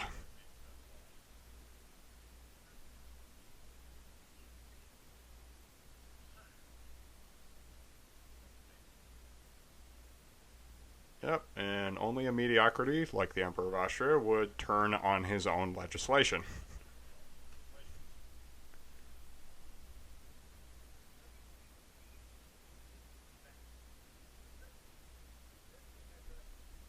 Hair director, hairdresser, hair shampoo and conditioner. Hey, shampoo and conditioner is a great thing. Bum bum bum bum bum bum bum bum. Ah, The Marriage of Figaro. Many consider The Marriage of Figaro to be Mozart's best work of all time, although you could say that about a lot of Mozart's works, is that each one was the best of all time. Personally, I'm not that big a fan of Mozart in general. I mean, I know of pieces by name, but not by sound. Well, I mean, you recognize Ein kleine Nacht music from, the very first 10 minutes of the movie.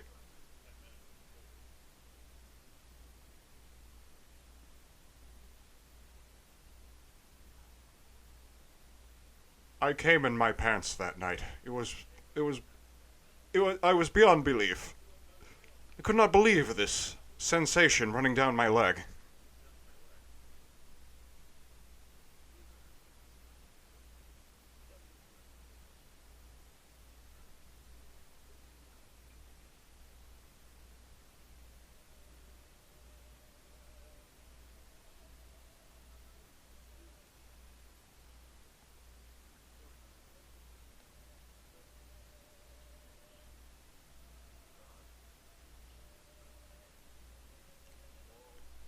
Little man.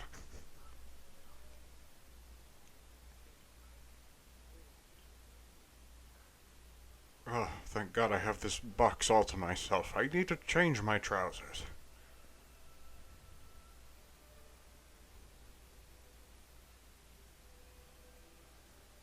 Ten persons. I So that's a a duo. It's a decatet, right? I think it's just called a decet, actually. Okay, a A decet. dodecet is 12 persons. Yeah, a duodecet would be 12. This is this is the scene that Mozart was describing to the emperor when it starts off as just a few voices and then it builds to a whole chorus. What happened, Salieri?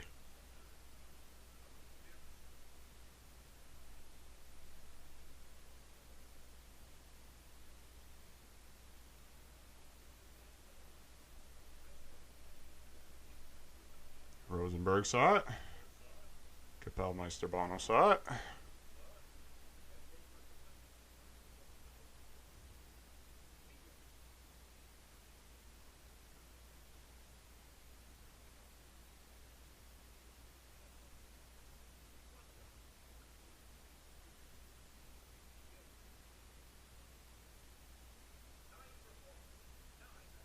Nine, nine, nine, nine, nine, nine, nine. 9 times. He only got to play his opera 9 times? 9 times.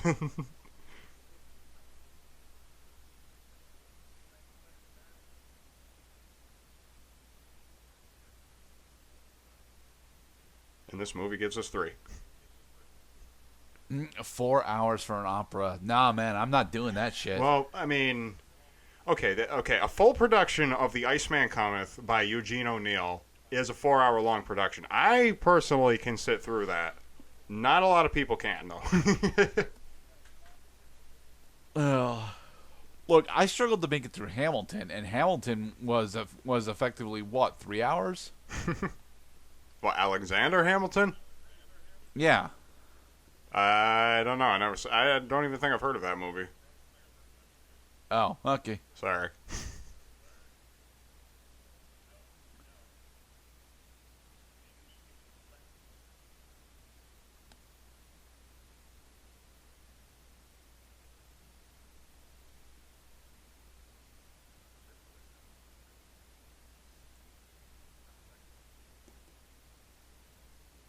All right, yeah, because Salieri also is a music writer, but we haven't heard much from him lately, and for good reason. He sucks. Yeah, because his entire occupation for the past decade or the past year It's or so about has been trying to 7 destroy years. Mozart. It's been about 7 years since Mozart moved to Vienna.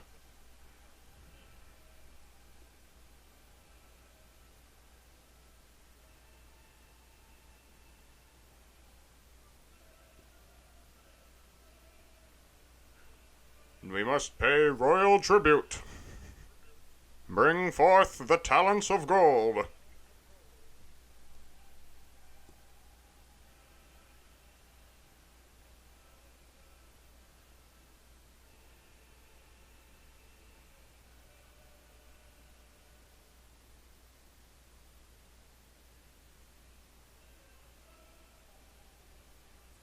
Boring. Not enough notes. And you said that Mozart had too much shit going on. You got a full different funeral procession happening here with like 40 people on stage. I don't think. Is it a funeral procession? I thought they were bringing treasure. which is thematically accurate because that's Salieri making the proverbial tribute to the emperor, and the emperor says, and the emperor says,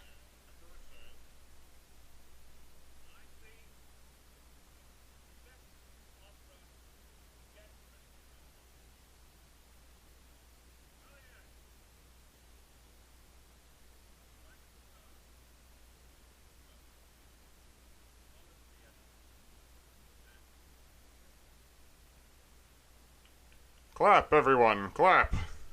The man done good. So, when does it get revealed that Mozart actually wrote a good portion of the opera? No, that was Salieri. That's got his name on it.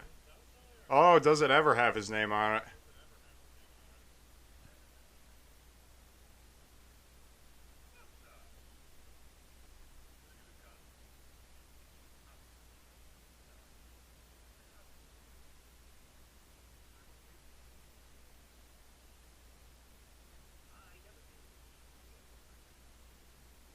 It was so shitty.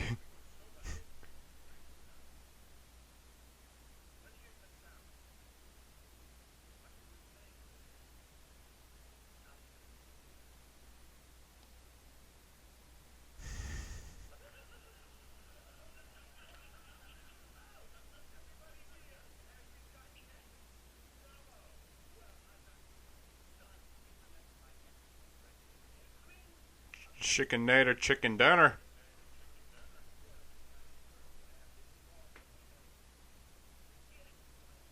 And my darling child.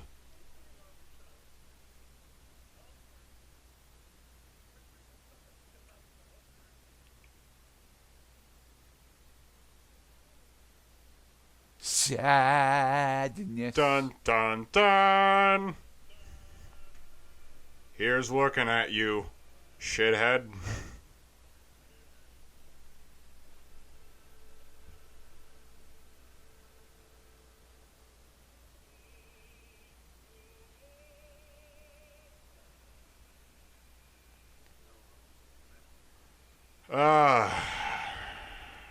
The Commentaries scene from Don Giovanni.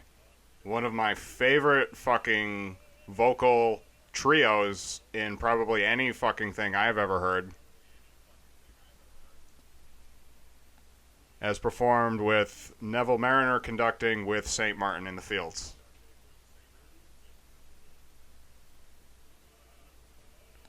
And a very Brad Hey, he Pitt. stopped wearing his wig. And a very Brad Pitt looking Mozart conducting. I swear to God, in motion, he looks just like Brad Pitt.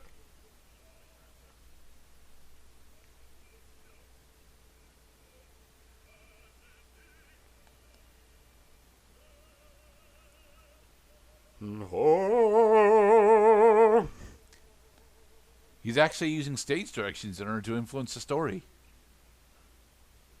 Yeah, Mozart, he's not, just to be clear, Mozart, he wrote the music. He had help getting the stage action and the choreography and all that shit. He could care less about that. But it's important for this piece. It's very important for this piece. And how about in the name of theming that the ghost who is risen from the dead is wailing like a haunter, holding a note, just one note, continuously over time.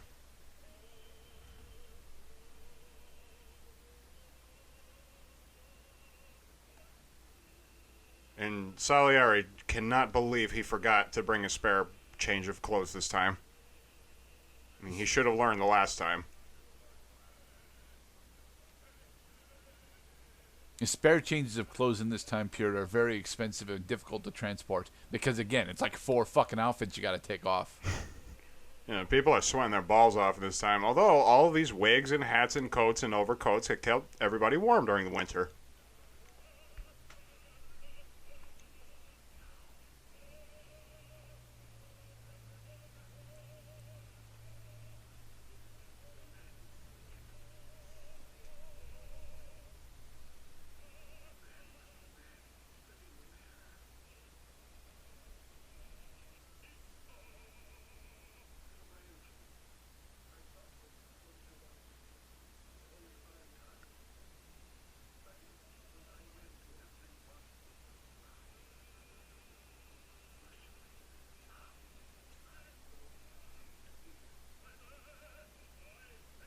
I think a kind of historical irony is that Don Giovanni was not a very successful opera at the time, but it's probably a big favorite, especially because of scenes like this or La Cherry Dara. Well, it's What the fuck because is this scene called? when you sign up to go for an opera, you're expecting a very particular experience, and yet Don Giovanni very clearly is mixing elements of stage plays as well as opera, and it's doing so rather successfully from the cinematography that we're seeing. But I'm not entirely sure how well it would hold up as an audience member in the 1800s. Well, you could see there were not many people seated for this particular opera. There were a lot of empty seats in the crowd. It's still 2/3 full.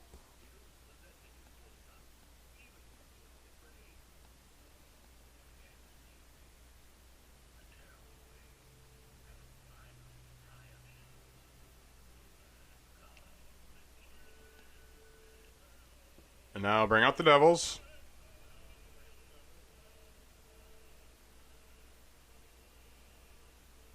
That's dangerous.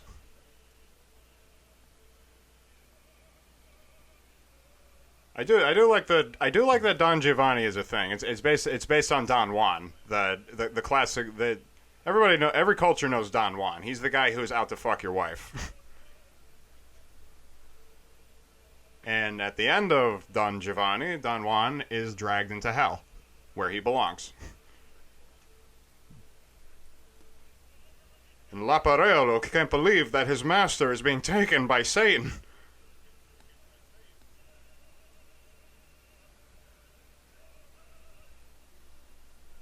Bum, bum, bum, bum.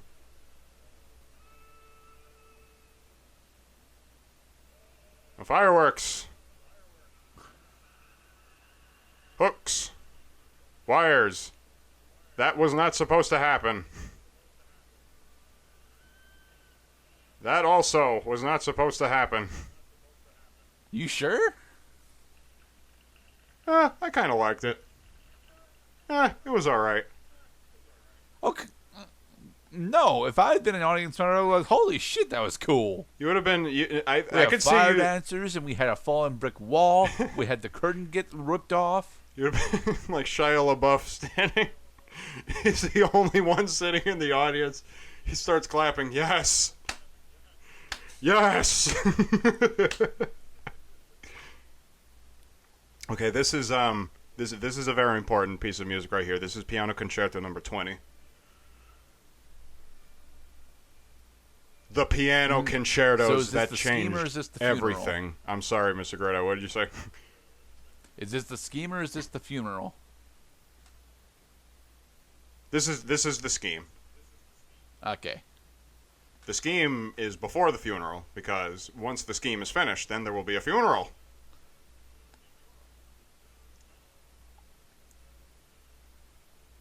We are in the fourth act of this 5-act play. So now the stage is set.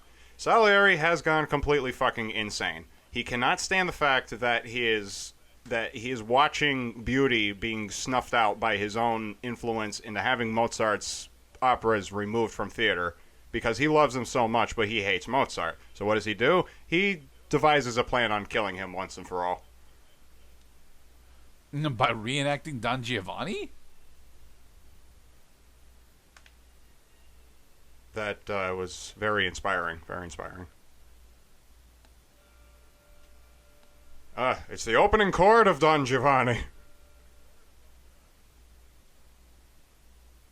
D minor.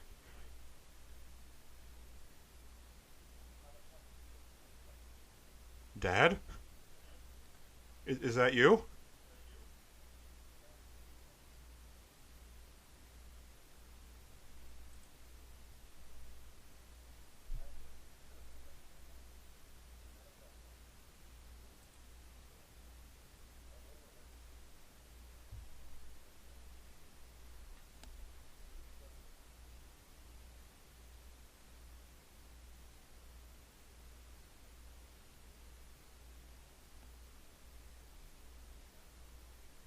Dad sent you here to trick me, didn't he?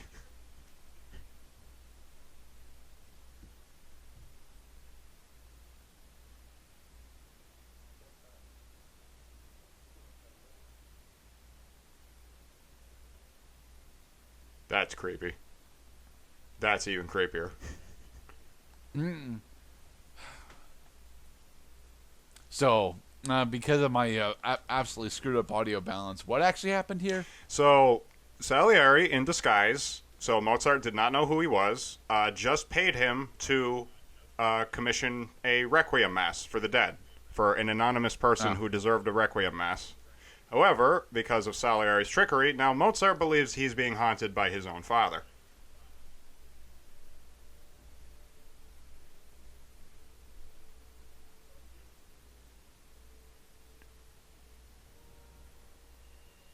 Was he real?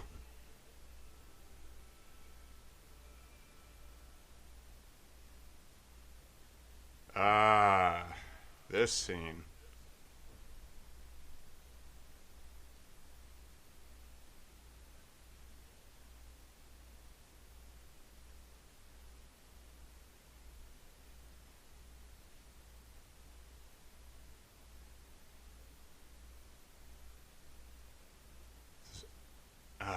The priest has spoken.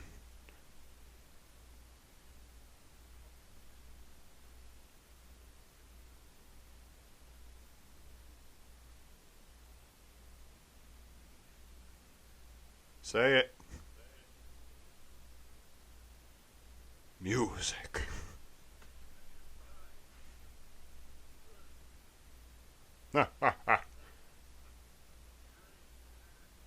Oh, it's so metal.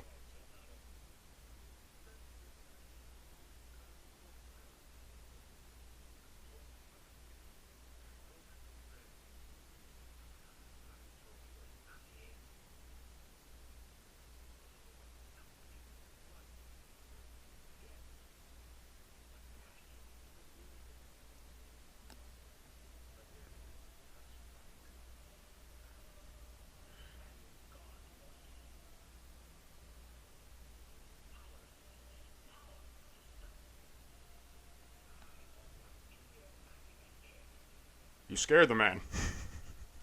You're scaring me. For I am the god. I am God now. I am the head honcho now.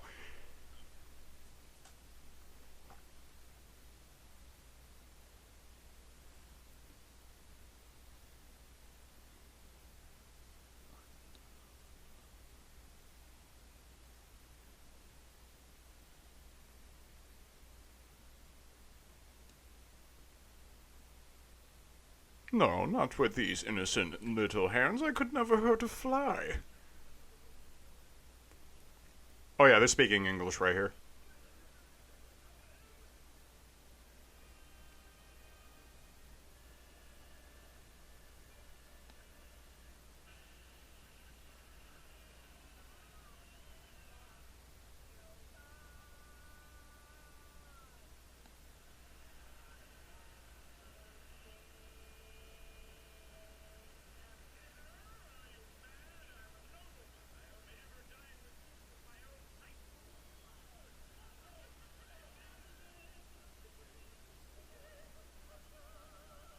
Yes, this is all very silly, isn't it? Let's drink.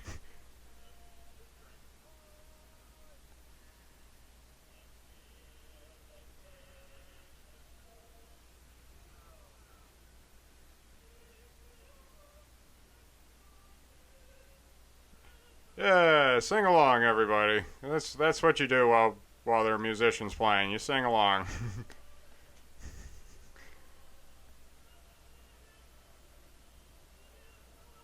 So, what is this, you may be wondering? Well, this This is a comedy. This is how Mozart is making money now. Is his friend Schikaneder is taking medleys of his music, getting all of his actor friends together, putting on a show, giving everybody chocolates during the show, and just trying to help some people make some money with ticket sales.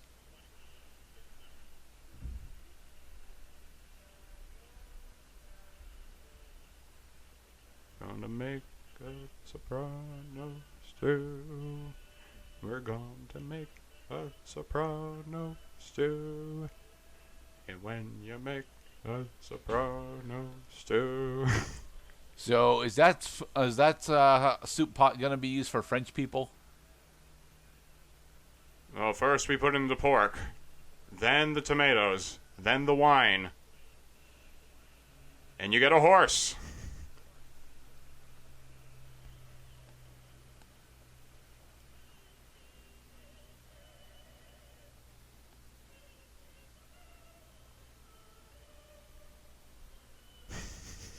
Oh, Mozart's having a good time.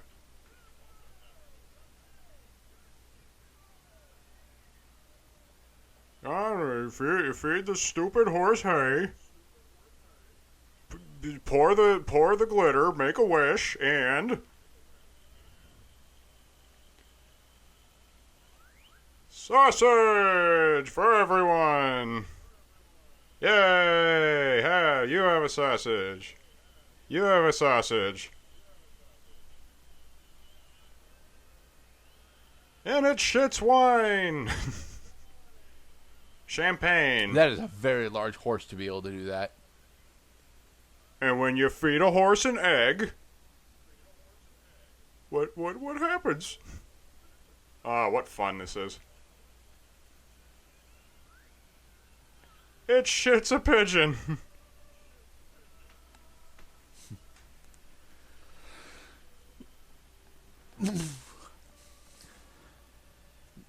I'm with Constance here. I don't think I would have enjoyed this play that much. Oh, but Mozart's drunk. He could care less. He already knows that people are farting on his work because they won't come to see him.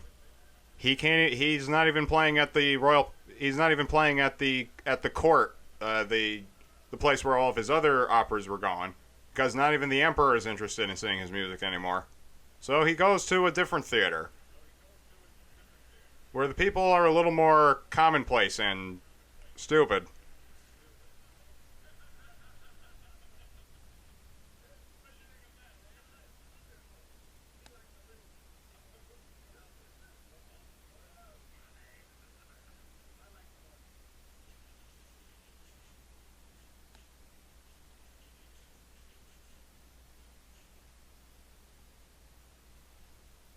Dumbo, anybody?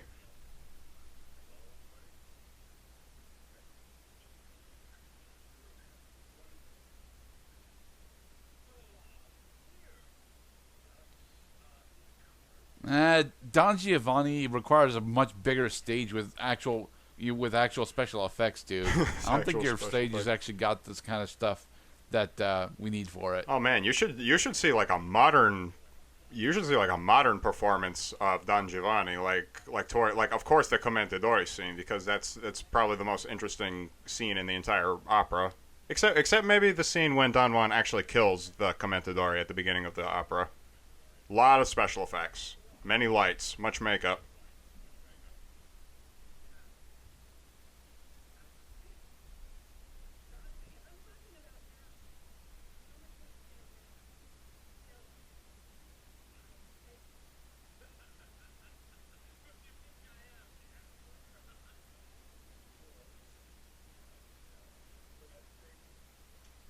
Yeah, of course you gotta take a little swig before you do a jig.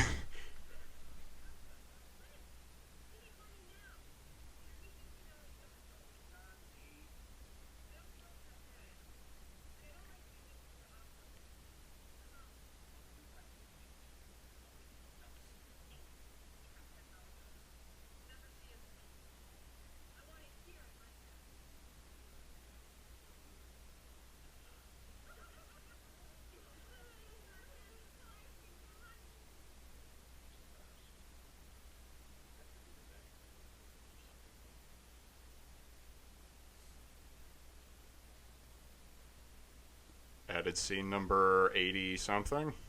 Now, is there any particular reason why she doesn't trust him? Well, Schikaneder has been Mozart's friend for a little while now.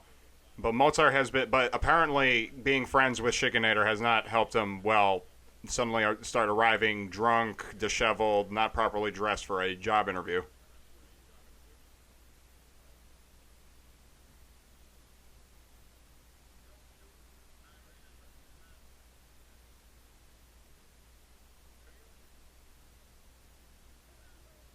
Oh, that's good.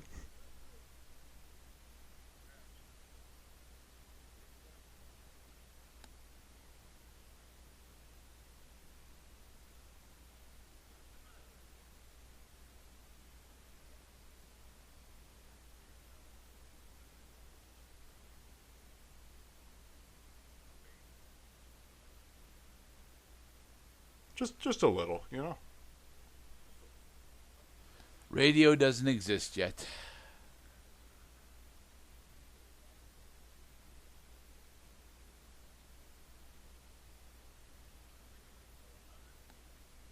I agree.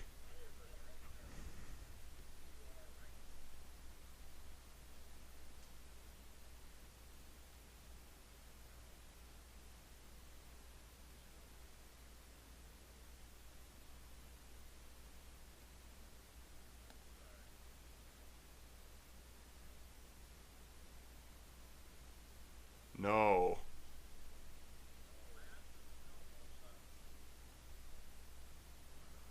When did he lose his prefix title?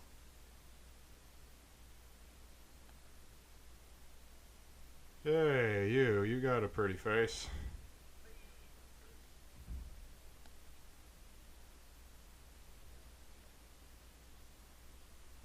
It's like, I'm doing my best. Hey, you're kind of cute. There's the door there. Hey, I'm drunk. Are you laughing at me, Father? Are you?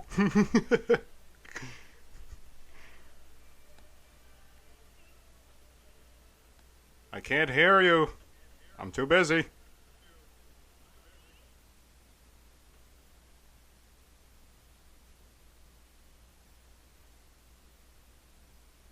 It's Jehovah's Witnesses.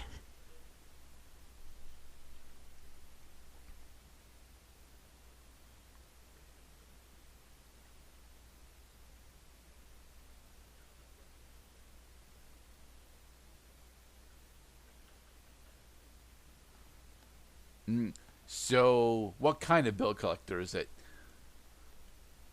It is the man in the mask. Chickinator, of course.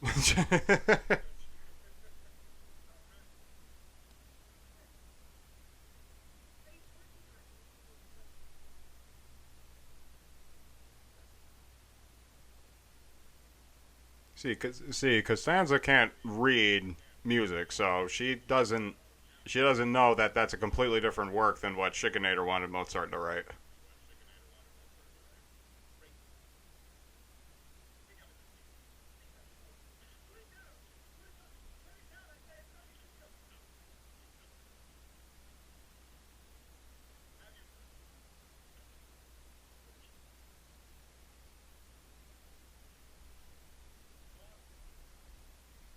Commissions and falling behind and being drunk.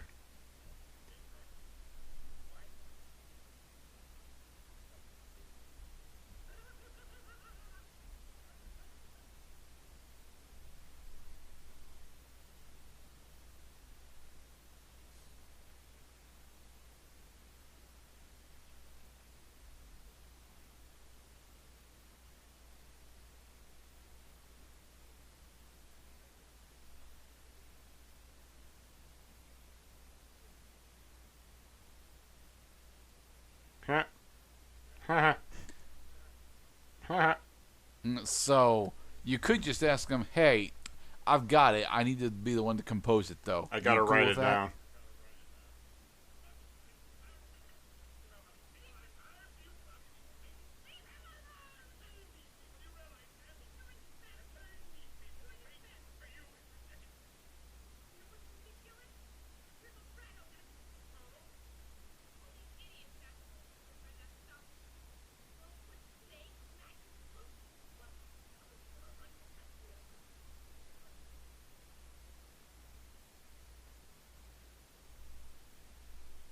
Yes, it is true. The Magic Flute was actually based on a libretto written by that guy, Chickinator. and the Magic Flute was the final opera that Mozart wrote during his career.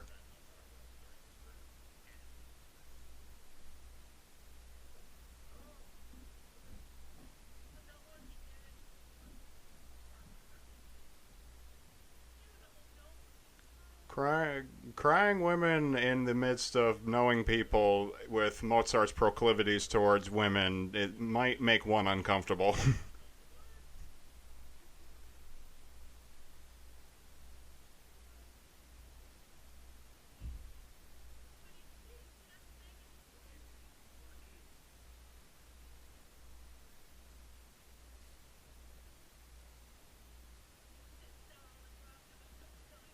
Bum, ba, bum.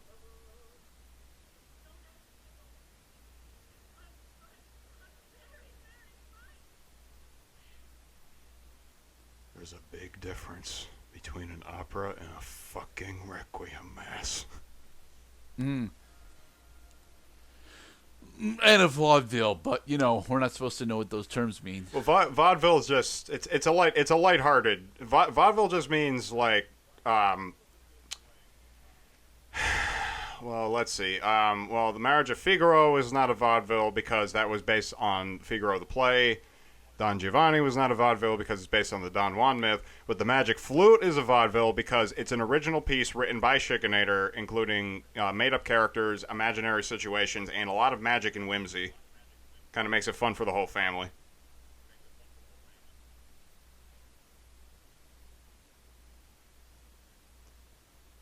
And that's little cow Mozart. Put the candles away. I'm trying to sleep. I love you, little cow. You're my darling child. And I promise not to ever Magneto you into two different movies. Magneto. No, there's no sequel to Amadeus. This is a complete work. No more story need be given. Please.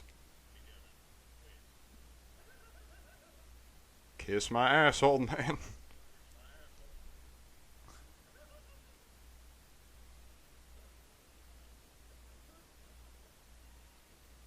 It's so wonderful being in Magic Flute And Land. this comedy sting is No, right here. Not Don Giovanni again.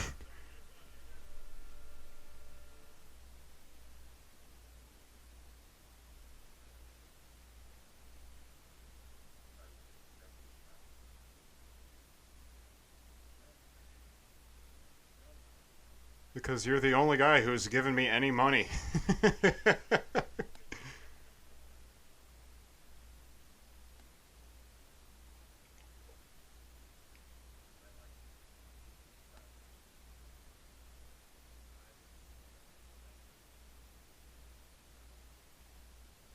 Yeah, it's just been, I got a cold.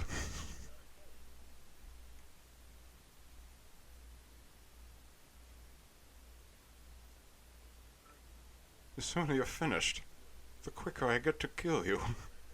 With my hands around your neck. Now, how much did he pay him as a down payment? He didn't say. They're florins and ducats. Florins and ducats.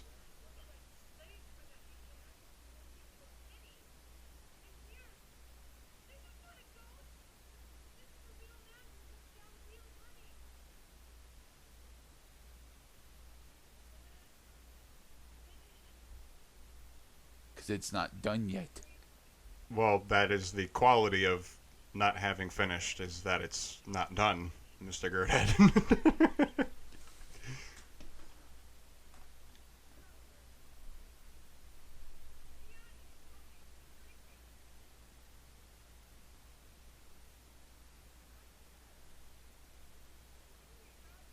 And she knows you so well.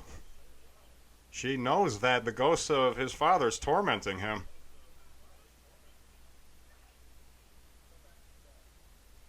Ba-bum, ba-bum, ba-bum, ba-bum, ba-bum, ba-bum, bum, bum, bum, bum, bum.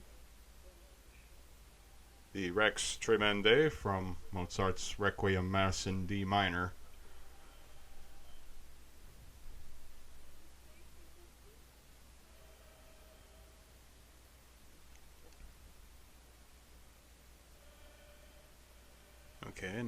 until she's asleep. Heh. She can't stop me. Hey, Mozart, if your father's painting is really that bothersome to you, Why doesn't he? you know you could burn it, right? Why doesn't he take it down? Oh, it's because it's his father. Because he loves his father. He just hates what he did to him. He's got better things to do, like getting laid, and singing, and playing piano, without waking the kids. Yes, the winter of 1791.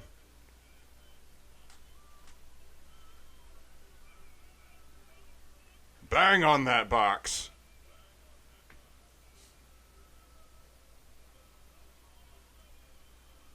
I would absolutely destroy every single one of these ladies. In a good way. I would not.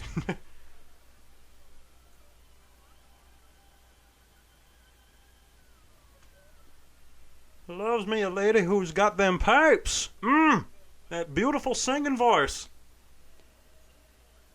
Mozart had so much That sex he cat can't be even a walk Roman straight. tonight.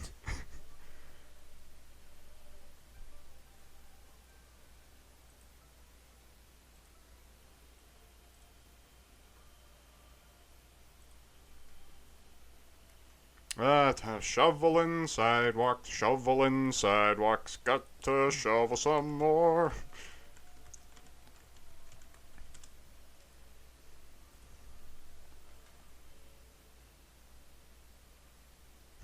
Hey, Mozart, your suite is looking a little, undecorated. What's been going on here, buddy? Got an eBay account?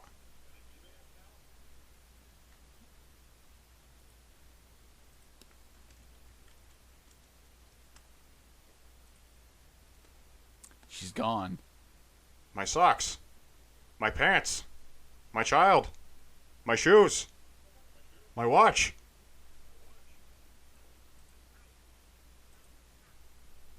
Oh, right, you're a character.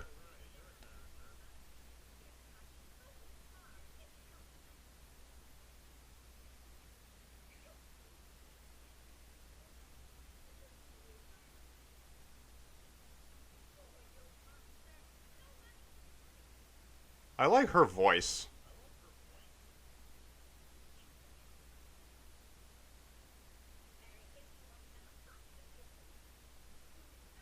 And suddenly Mozart got an idea. A wonderful idea. It's the Queen of the Winter Night from the Magic Flute, of course. As inspired by his landlady. Not historically accurate. His mother-in-law, landlady.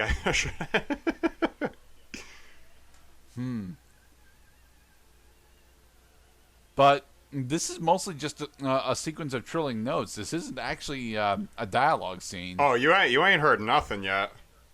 This lady's got pipes.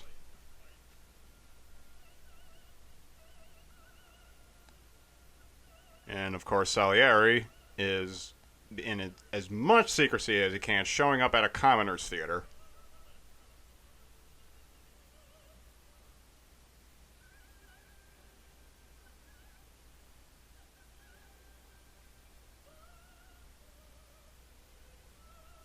And here she takes off.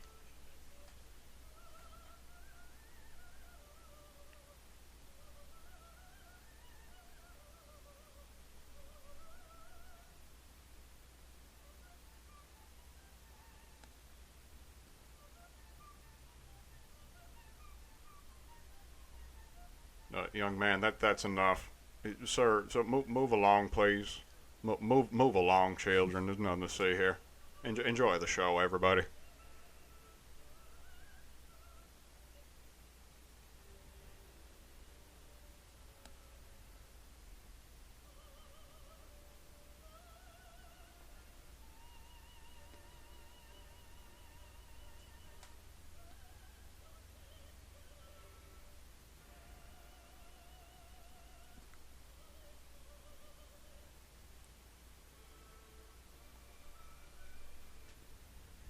You see how they snuck that in there? They're sneaking in a little narrative. They actually had it pyrotechnics. Woohoo! Yes, with all the phosphorus in Germany.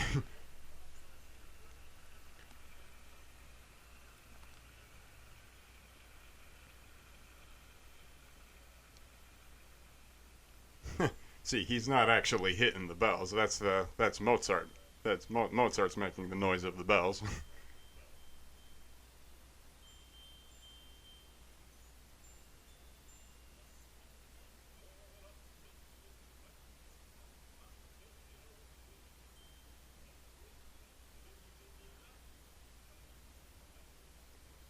Imagine my surprise when I realized that the Magic Flute was actually written in German, not English.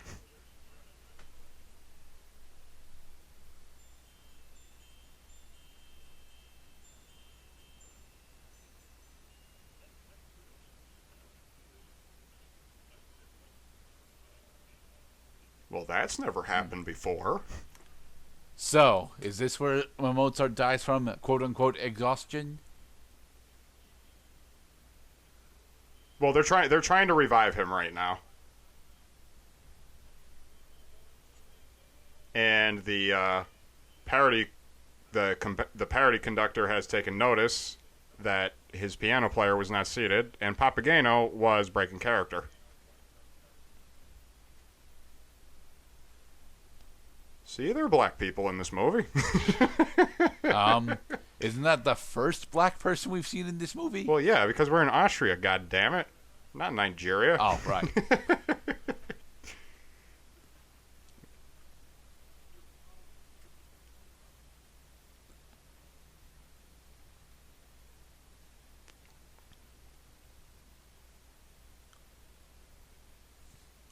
Small children's.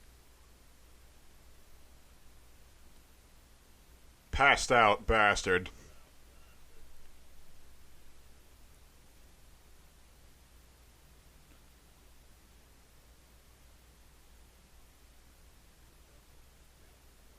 And the Oscar for Best Supporting Actor goes to... The Carriage.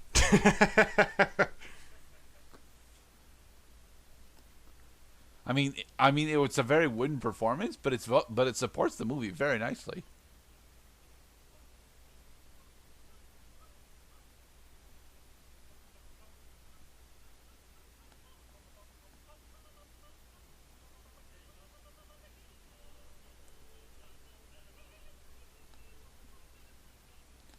So, did they need live parakeets for this part?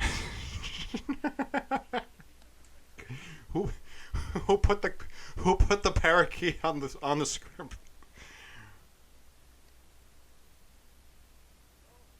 Why does the bird get front billing?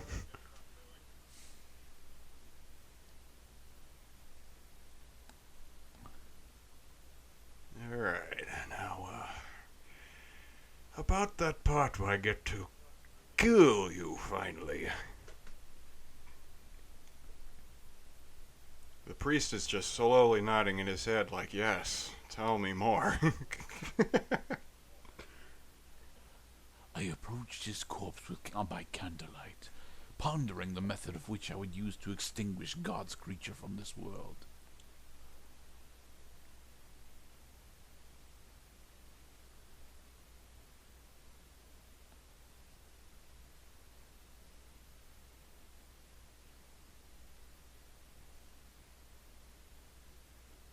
Oh, you have no idea how ironic you sound right now, Mozart.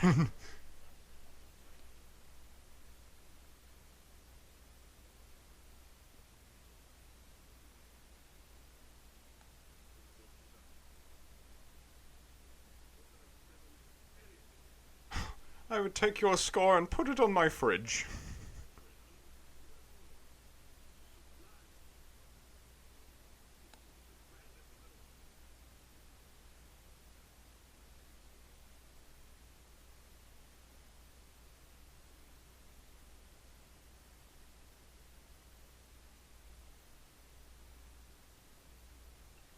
And probably, arguably, the greatest composer who ever lived.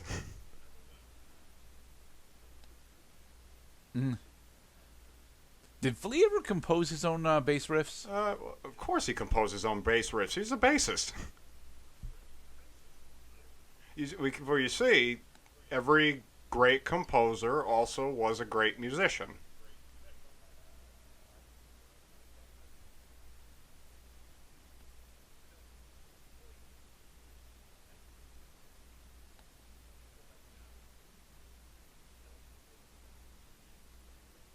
Yes. Now, allow me to speak with that man. Mozart, I'll be right back. Grumble, grumble, mumble, mumble, mumble, grumble, grumble. Yes, Mozart. It's all taken care of.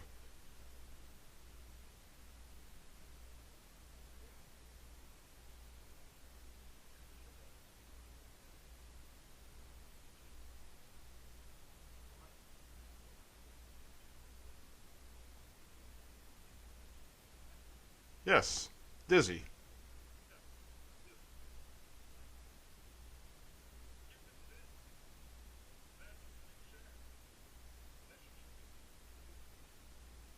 That's it. One sack of gold. Mm. Well, depends how much gold's in it. Because if it's all florins, it's like probably 30 florins.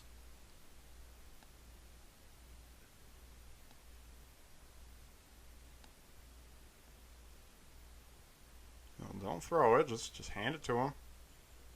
It's real. Oh, 20 florins. Okay.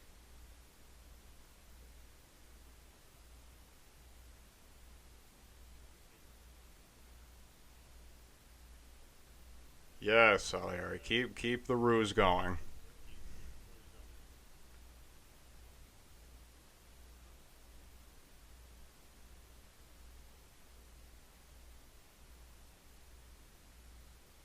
$100 is a big number, but I'm not exactly sure what it pays for because I've never seen a shopping receipt from this time period in history.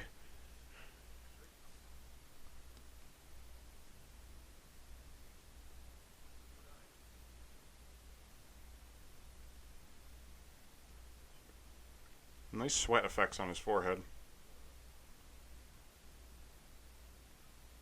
Honestly, the sweat effects that I'm most impressed by are the ones underneath his eyes. Really gives that shine of perspiration.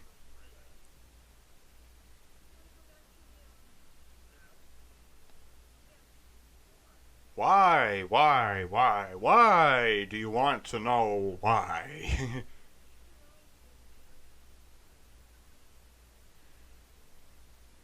Oh, there goes God again, making things happen by magic.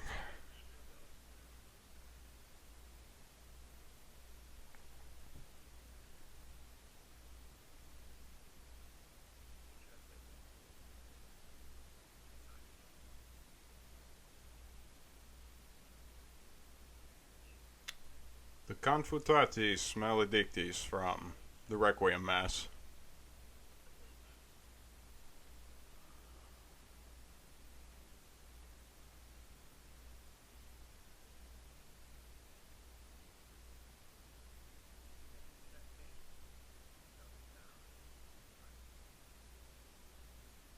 It's like me and my buddy trying to put a song together.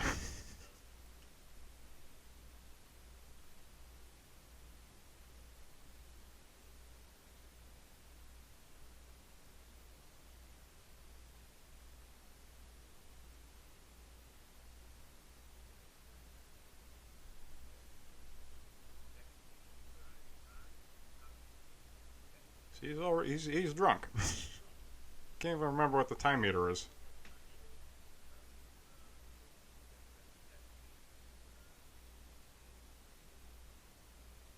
Of course it's D sharp.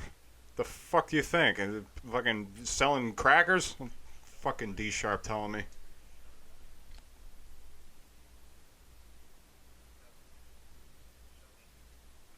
Now let's hear the playback.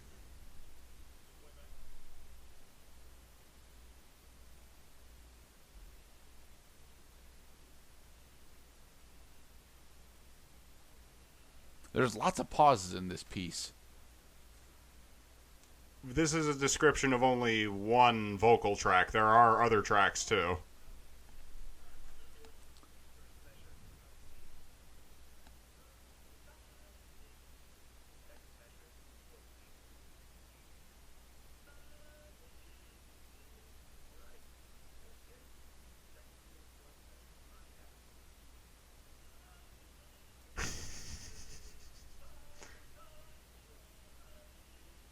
Fucking tenors.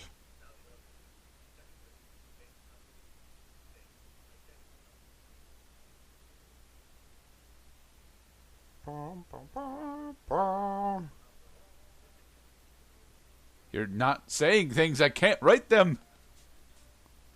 What do you think? Yeah, it's kind of like.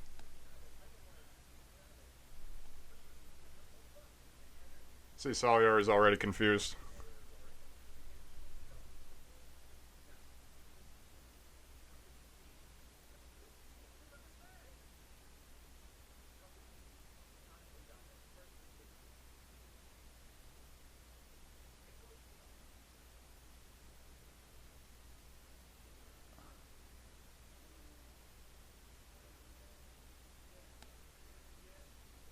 Kind of like the priest trying to follow along with Salieri. Like, yes, we can hear what's going on inside Salieri's head as he's making his confession, but the priest can't.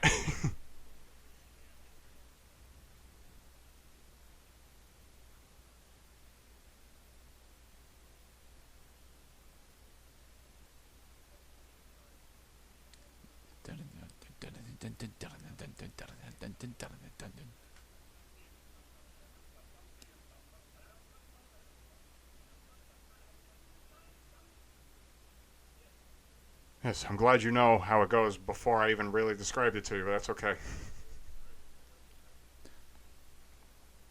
That's the big problem with this scene, because Salieri is coming to grips with the fact that no, God's creature is just this goddamn talented.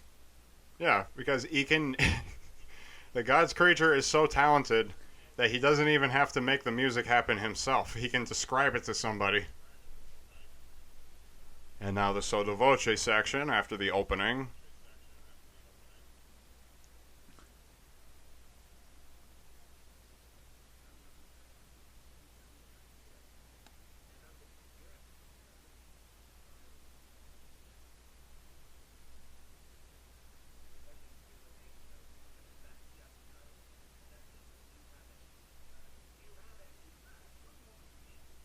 He said, "Can't you see how much worse I am at this than you?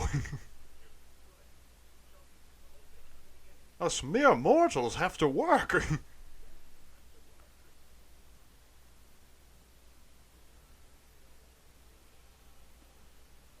Mm. You see, I called her Constance earlier in the movie, but that's not actually what her name is. Constanza Weber, before she took Mozart's last name.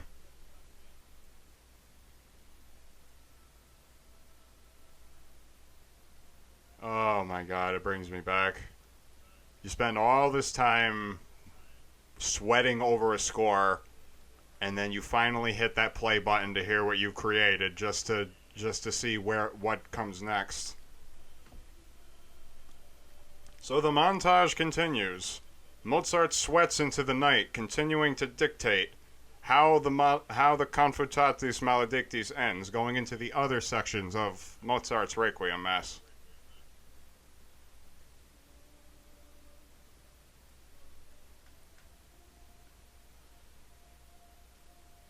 And his voice continues to get weaker.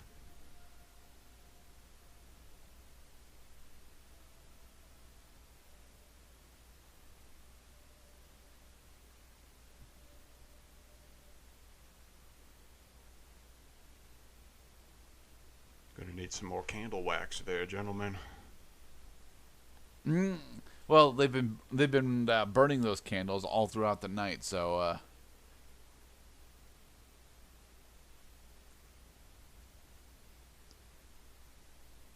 And you thought that that man couldn't write music all night? You have a man in his 60s describing to a younger priest all day and night what's been going on in his head over Wolfgang Amadeus Mozart and why he confessed to killing him.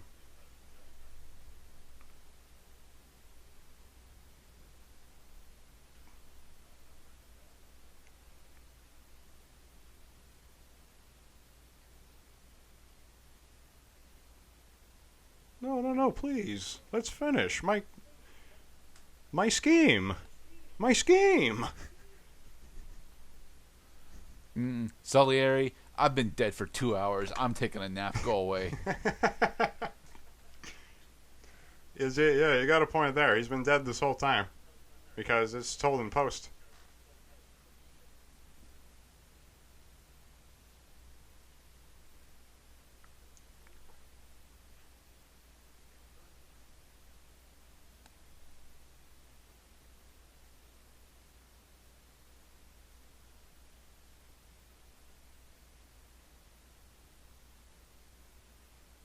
Oh, don't get soft on me.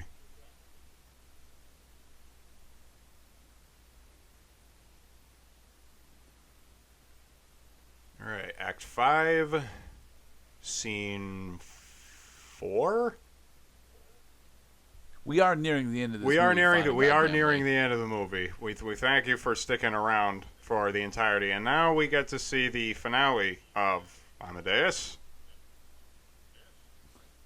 Well, a man confessed to killing Mozart, so what really happened?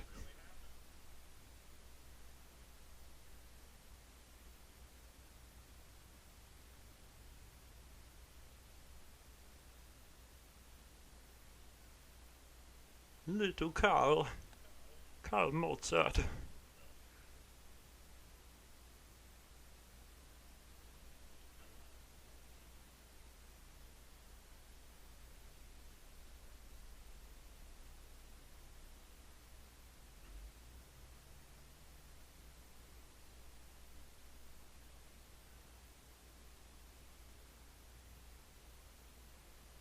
The tension here is gravely misunderstood in the theater release of this movie because they took out the scene when Salieri had Constanza arrive naked at his house.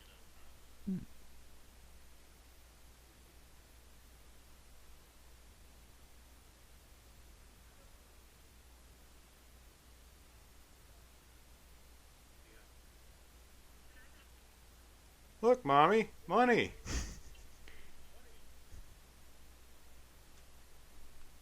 Kids with hats.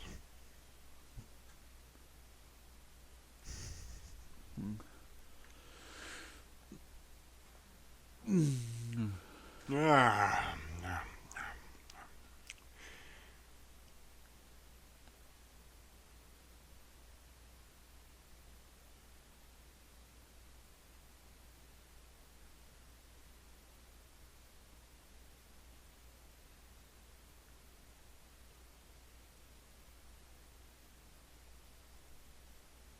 Needs more music, I find. This reunion is touching, but really needs more music. Well, she wasn't gone from the movie all that long. We kept seeing snippets of her in places. Like, she left just before Magic Flute was finished. Now Magic Flute is finished. She's back.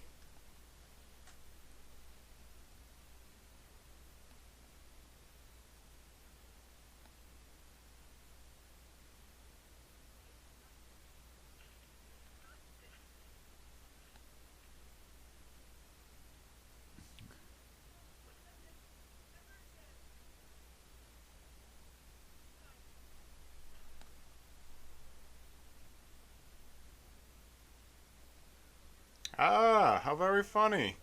Because it was said that Mozart did actually have an assistant writing the Requiem with him.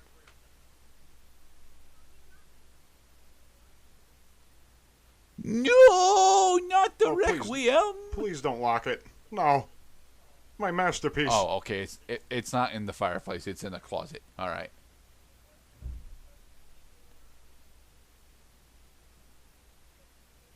You know, like the servant you had me kick me out of your house, ass naked, you asshole.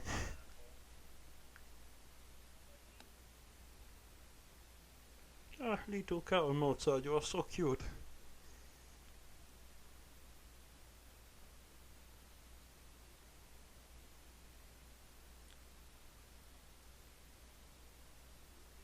Here is something that is not so cute.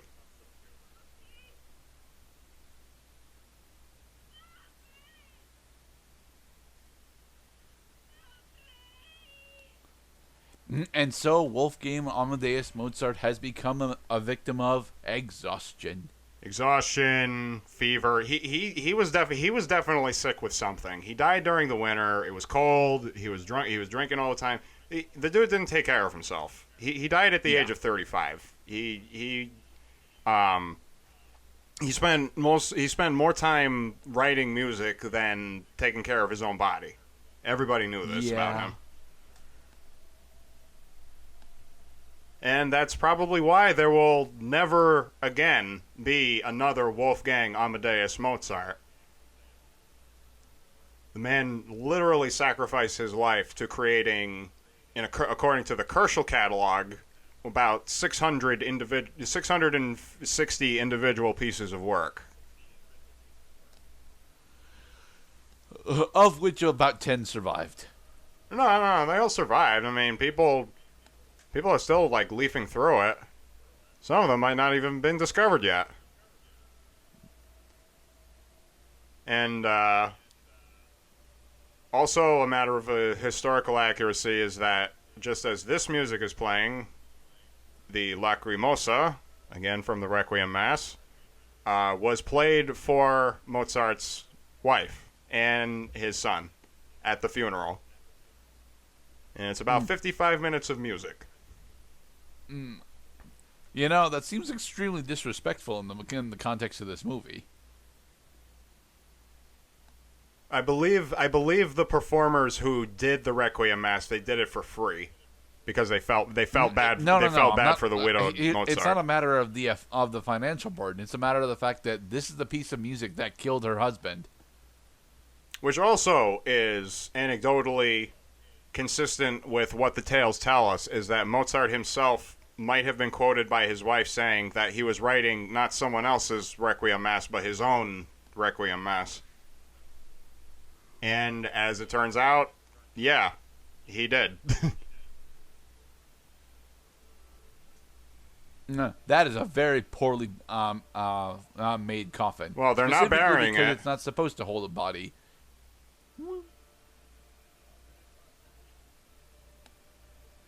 Throw him in the hole. Throw him in the beggar pit. So I know that at this point Mozart is not exactly wealthy. Why did he get thrown into a mass grave? A mass grave because he's poor. He fucking died. He died in poverty. He had no money. Couldn't afford a proper burial. Couldn't afford a funeral. But because of the charity of others, as they shovel lye onto the whole pile, that Constanza did at least have some closure with her husband.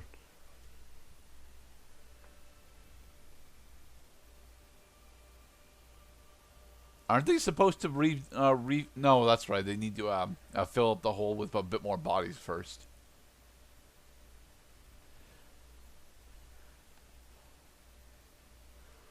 God, I could use a nap.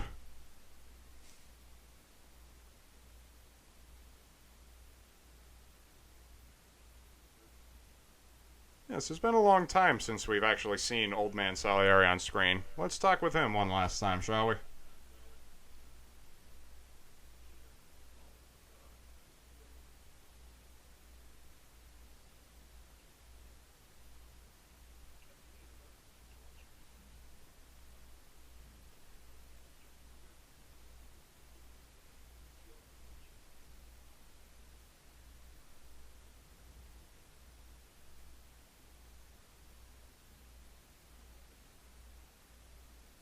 Although to Salieri's credit, people do still play his music. He's not totally extinguished.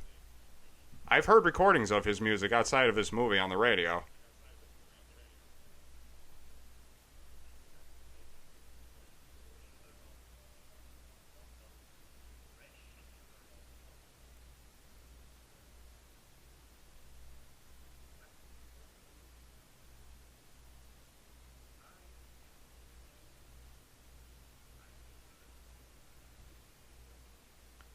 You suck, Father. Bye. So that's technically why he's here. He's still a massive egotist.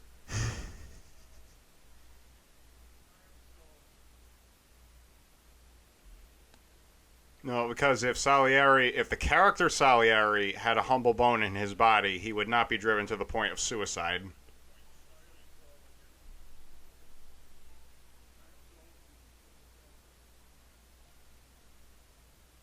And let's all just take a nice deep breath and laugh a little. Yeah, and that is the entirety of Amadeus. With Tom Hulsey playing Wolfgang Amadeus Mozart.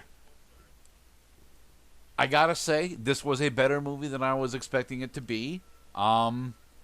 That doesn't necessarily mean that I actually enjoyed it. My big issue is the fact that the way that we're actually sitting through this, my audio balance is just trash. So, sorry to hear. But I do like the fact that we get to hear a majority of Mozart's more popular pieces throughout the story, and that they're used specifically for story beats, and we get to see on an antagonist view of a story, despite the fact that it is the history of what most people would call a hero. What, that Mozart is a hero? Well, yes, or an inspiring figure at least. That he probably had autistic spectrum disorder, that he probably had an IQ of around 200, that, I mean, this is a matter of legend. Not much is the only thing that's really there are only two sources traceable to a fact with respect to the history that was used for the retelling story of Mozart's career and his adult life and his death. Letters, and also the original pieces of music, which, well, when they perform this on stage, then they turn the speakers on, so you got, full stereo sound. They just pop on the music track when it's appropriate, and the stage actors play along accordingly. Kind of like how they recorded this movie, actually. And here we have all the technical people. They are very important for the record. Yeah, they had special effects during the operas. What would you think is the best individual aspect of this movie? Well, define an aspect, just so I have uniform nomenclature.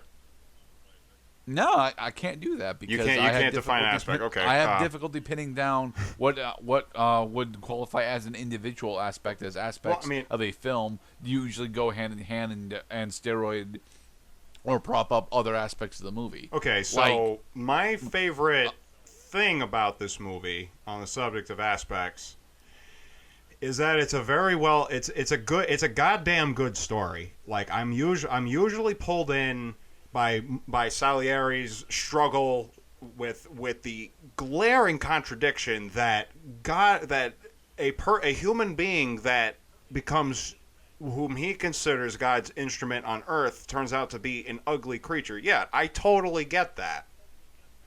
That this story makes Mozart and Salieri the proverbial the greats and the mediocrities. They're two different groups. Every mediocrity wants to be a great, as every Salieri wanted to be a Mozart. So this movie also gets credit for successfully putting forth that into our folklore in the modern era. Is, there are a million Salieris out there. There's only one Mozart. That's a life lesson. I think sufficiently answers your question. Yes, it does. Ooh, Czechoslovakia, which no longer exists. I think Prague still exists, but Czechoslovakia does not. I think Czechoslovakia, they used the name Czechoslovakia so that you knew, because at the time in the late 1700s, yeah, the area was still called Czechoslovakia, not the Czech Republic. No, the area was still called Czechoslovakia in 84, dude. It didn't become not Czechoslovakia until 92. Heh. Just like they had to rewrite portions of Terminator 2 Judgment Day because during the filming, the fucking Soviet Union fell.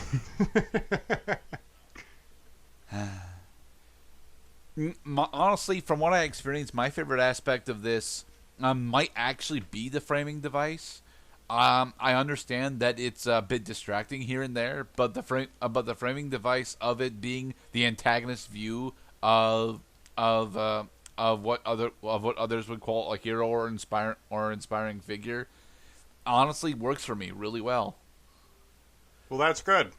And you might even see how a storytelling style like this had contributed to other works like The Princess Bride, Titanic, once again, and even Deadpool. No. How about other movie? No. That I think that this movie, it does hold up. It's not for everybody. That should go without saying. If you are not partial to the artsy fartsy, this movie might not be for you because this is a very artsy fartsy movie. My big issue is pacing. Honestly, this movie takes forever to get going, and it has pacing problems all throughout. And it's not the director's cut that makes it have pacing problems. Okay, the director's cut makes it a longer movie, certainly, but the pacing problems would have been here in the theatrical release too. Right, that because in the name, like for example, the scenes with Mozart and Kapellmeister Bono, Chamberlain, and all the rest of his gang, it accurately reflects how you address His Eminence or His Majesty. Yeah, when you're talking to the king, you shut the hell up and you listen a lot of times, and you wait for your turn to speak. That's just how it was. It was a common etiquette of respect, and unfortunately, it slowed down the movie, but it was accurate.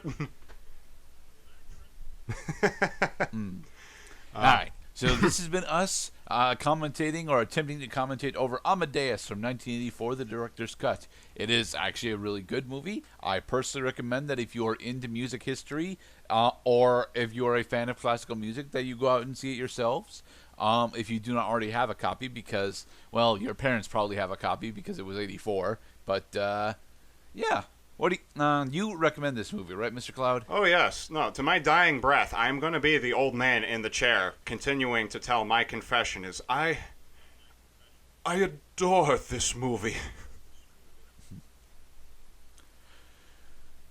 That's all right, everyone. This has been us with Rocket Rabbit Commentaries. Tune in next time when I get to pick out our movie, which will be significantly lighter. Yes. I'm not entirely sure what it is yet, but it will be significantly lighter. Less minutes, more action. Gotcha. All right, everyone. Be safe. And thank you so much for watching, everybody.